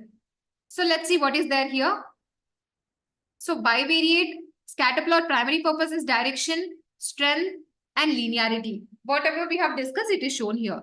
Positive, negative, or no correlation. Strong, moderate, or weak. So it is subjective. So it is different for different people. So if you want to understand clearly, you have to go for correlation coefficient. So the range is -1 to +1. If it is less than 0.85, that is strong. Greater than 0.85, that is strong. Less than 0.4 is weak. And linearity and non-linearity. And coming to the secondary purpose, it will talk about clusters and outliers. So this is what present in your next module. We will see what is there next in the next session, which is on next Friday. So we will have a recap of whatever we have discussed today and we will close the session. So what did we discuss today? So yesterday we have talked about the RapidMiner introduction, how to download it, and what are the basic components and interface present. Today we have started discussing about the EDA. Before talking about the EDA business movements, we have also seen what is business understanding and what is data understanding. So coming to the EDA, you have 4 business movements. The first business movement is called measures of central tendency, which consists of mean, median, and mode. And the second one that we have is measures of dispersion, which is called as variation, which you have standard deviation, variance, and also range. And the third business movement or third movement of business decision is called as skewness. Skewness, before talking about skewness, we have also plotted few univariate charts. First one, that is bar plot, and second one is histogram. So bar plot, if you are not drawing meaningful insights, you can go for the other chart, which is histogram. In histogram, we will automatically create bins or buckets or groups. So skewness is nothing but it talks about asymmetry of a distribution. If the skewness value is 0, then it is called as normally distributed data. If it is greater than 0, that is positive skewness. If it is less than 0, that is called as negative skewness. And we have also seen the fourth business movement, which is nothing but kurtosis. If kurtosis is equal to 3, that is normally distributed data. If it is less than 3, that is negative kurtosis. If it is like a plus 3 or greater than 3, that is called as positive kurtosis. And we have also discussed about the normal distribution. So normal distribution is nothing but when the data is distributed across the mean or average and the left and right are symmetrical to each other, then we can call it as normally distributed data. And when we just, if you want to understand whether your data is normally distributed or not, you can just plot different types of charts like histogram, or you can go for box plot. And along with that, you have one more thing, which is QQ plot.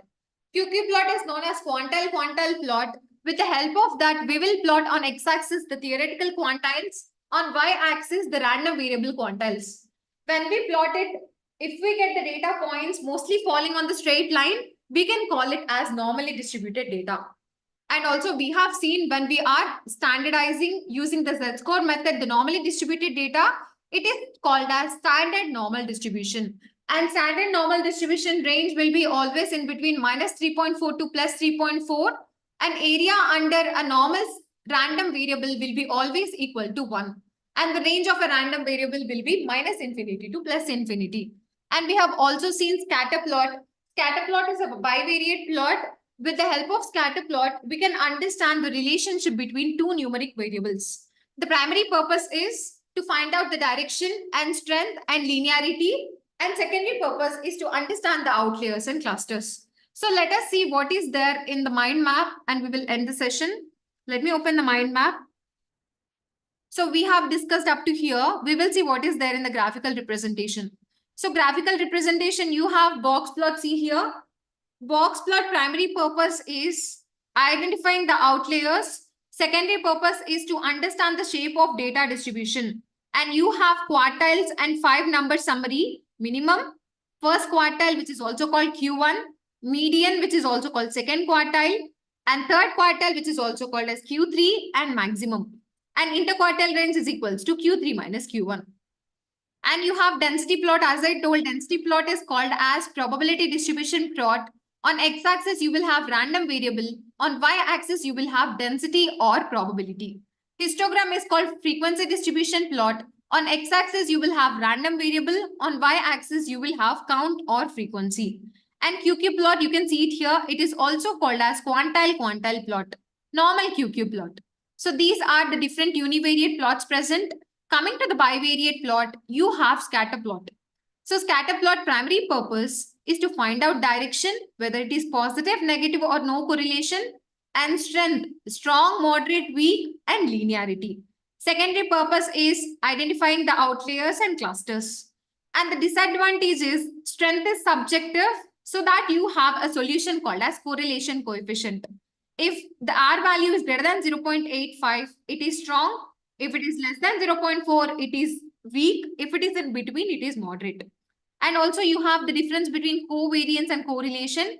Covariance does not standardize, which means it will not determine strength, it will determine only direction. Whereas correlation, it will standardize the entire data, which means it will determine both direction as well as strength. So let's see the other things present in the next session, which is on next Friday from 10 to 2. So I hope this session is helpful for you. Thank you.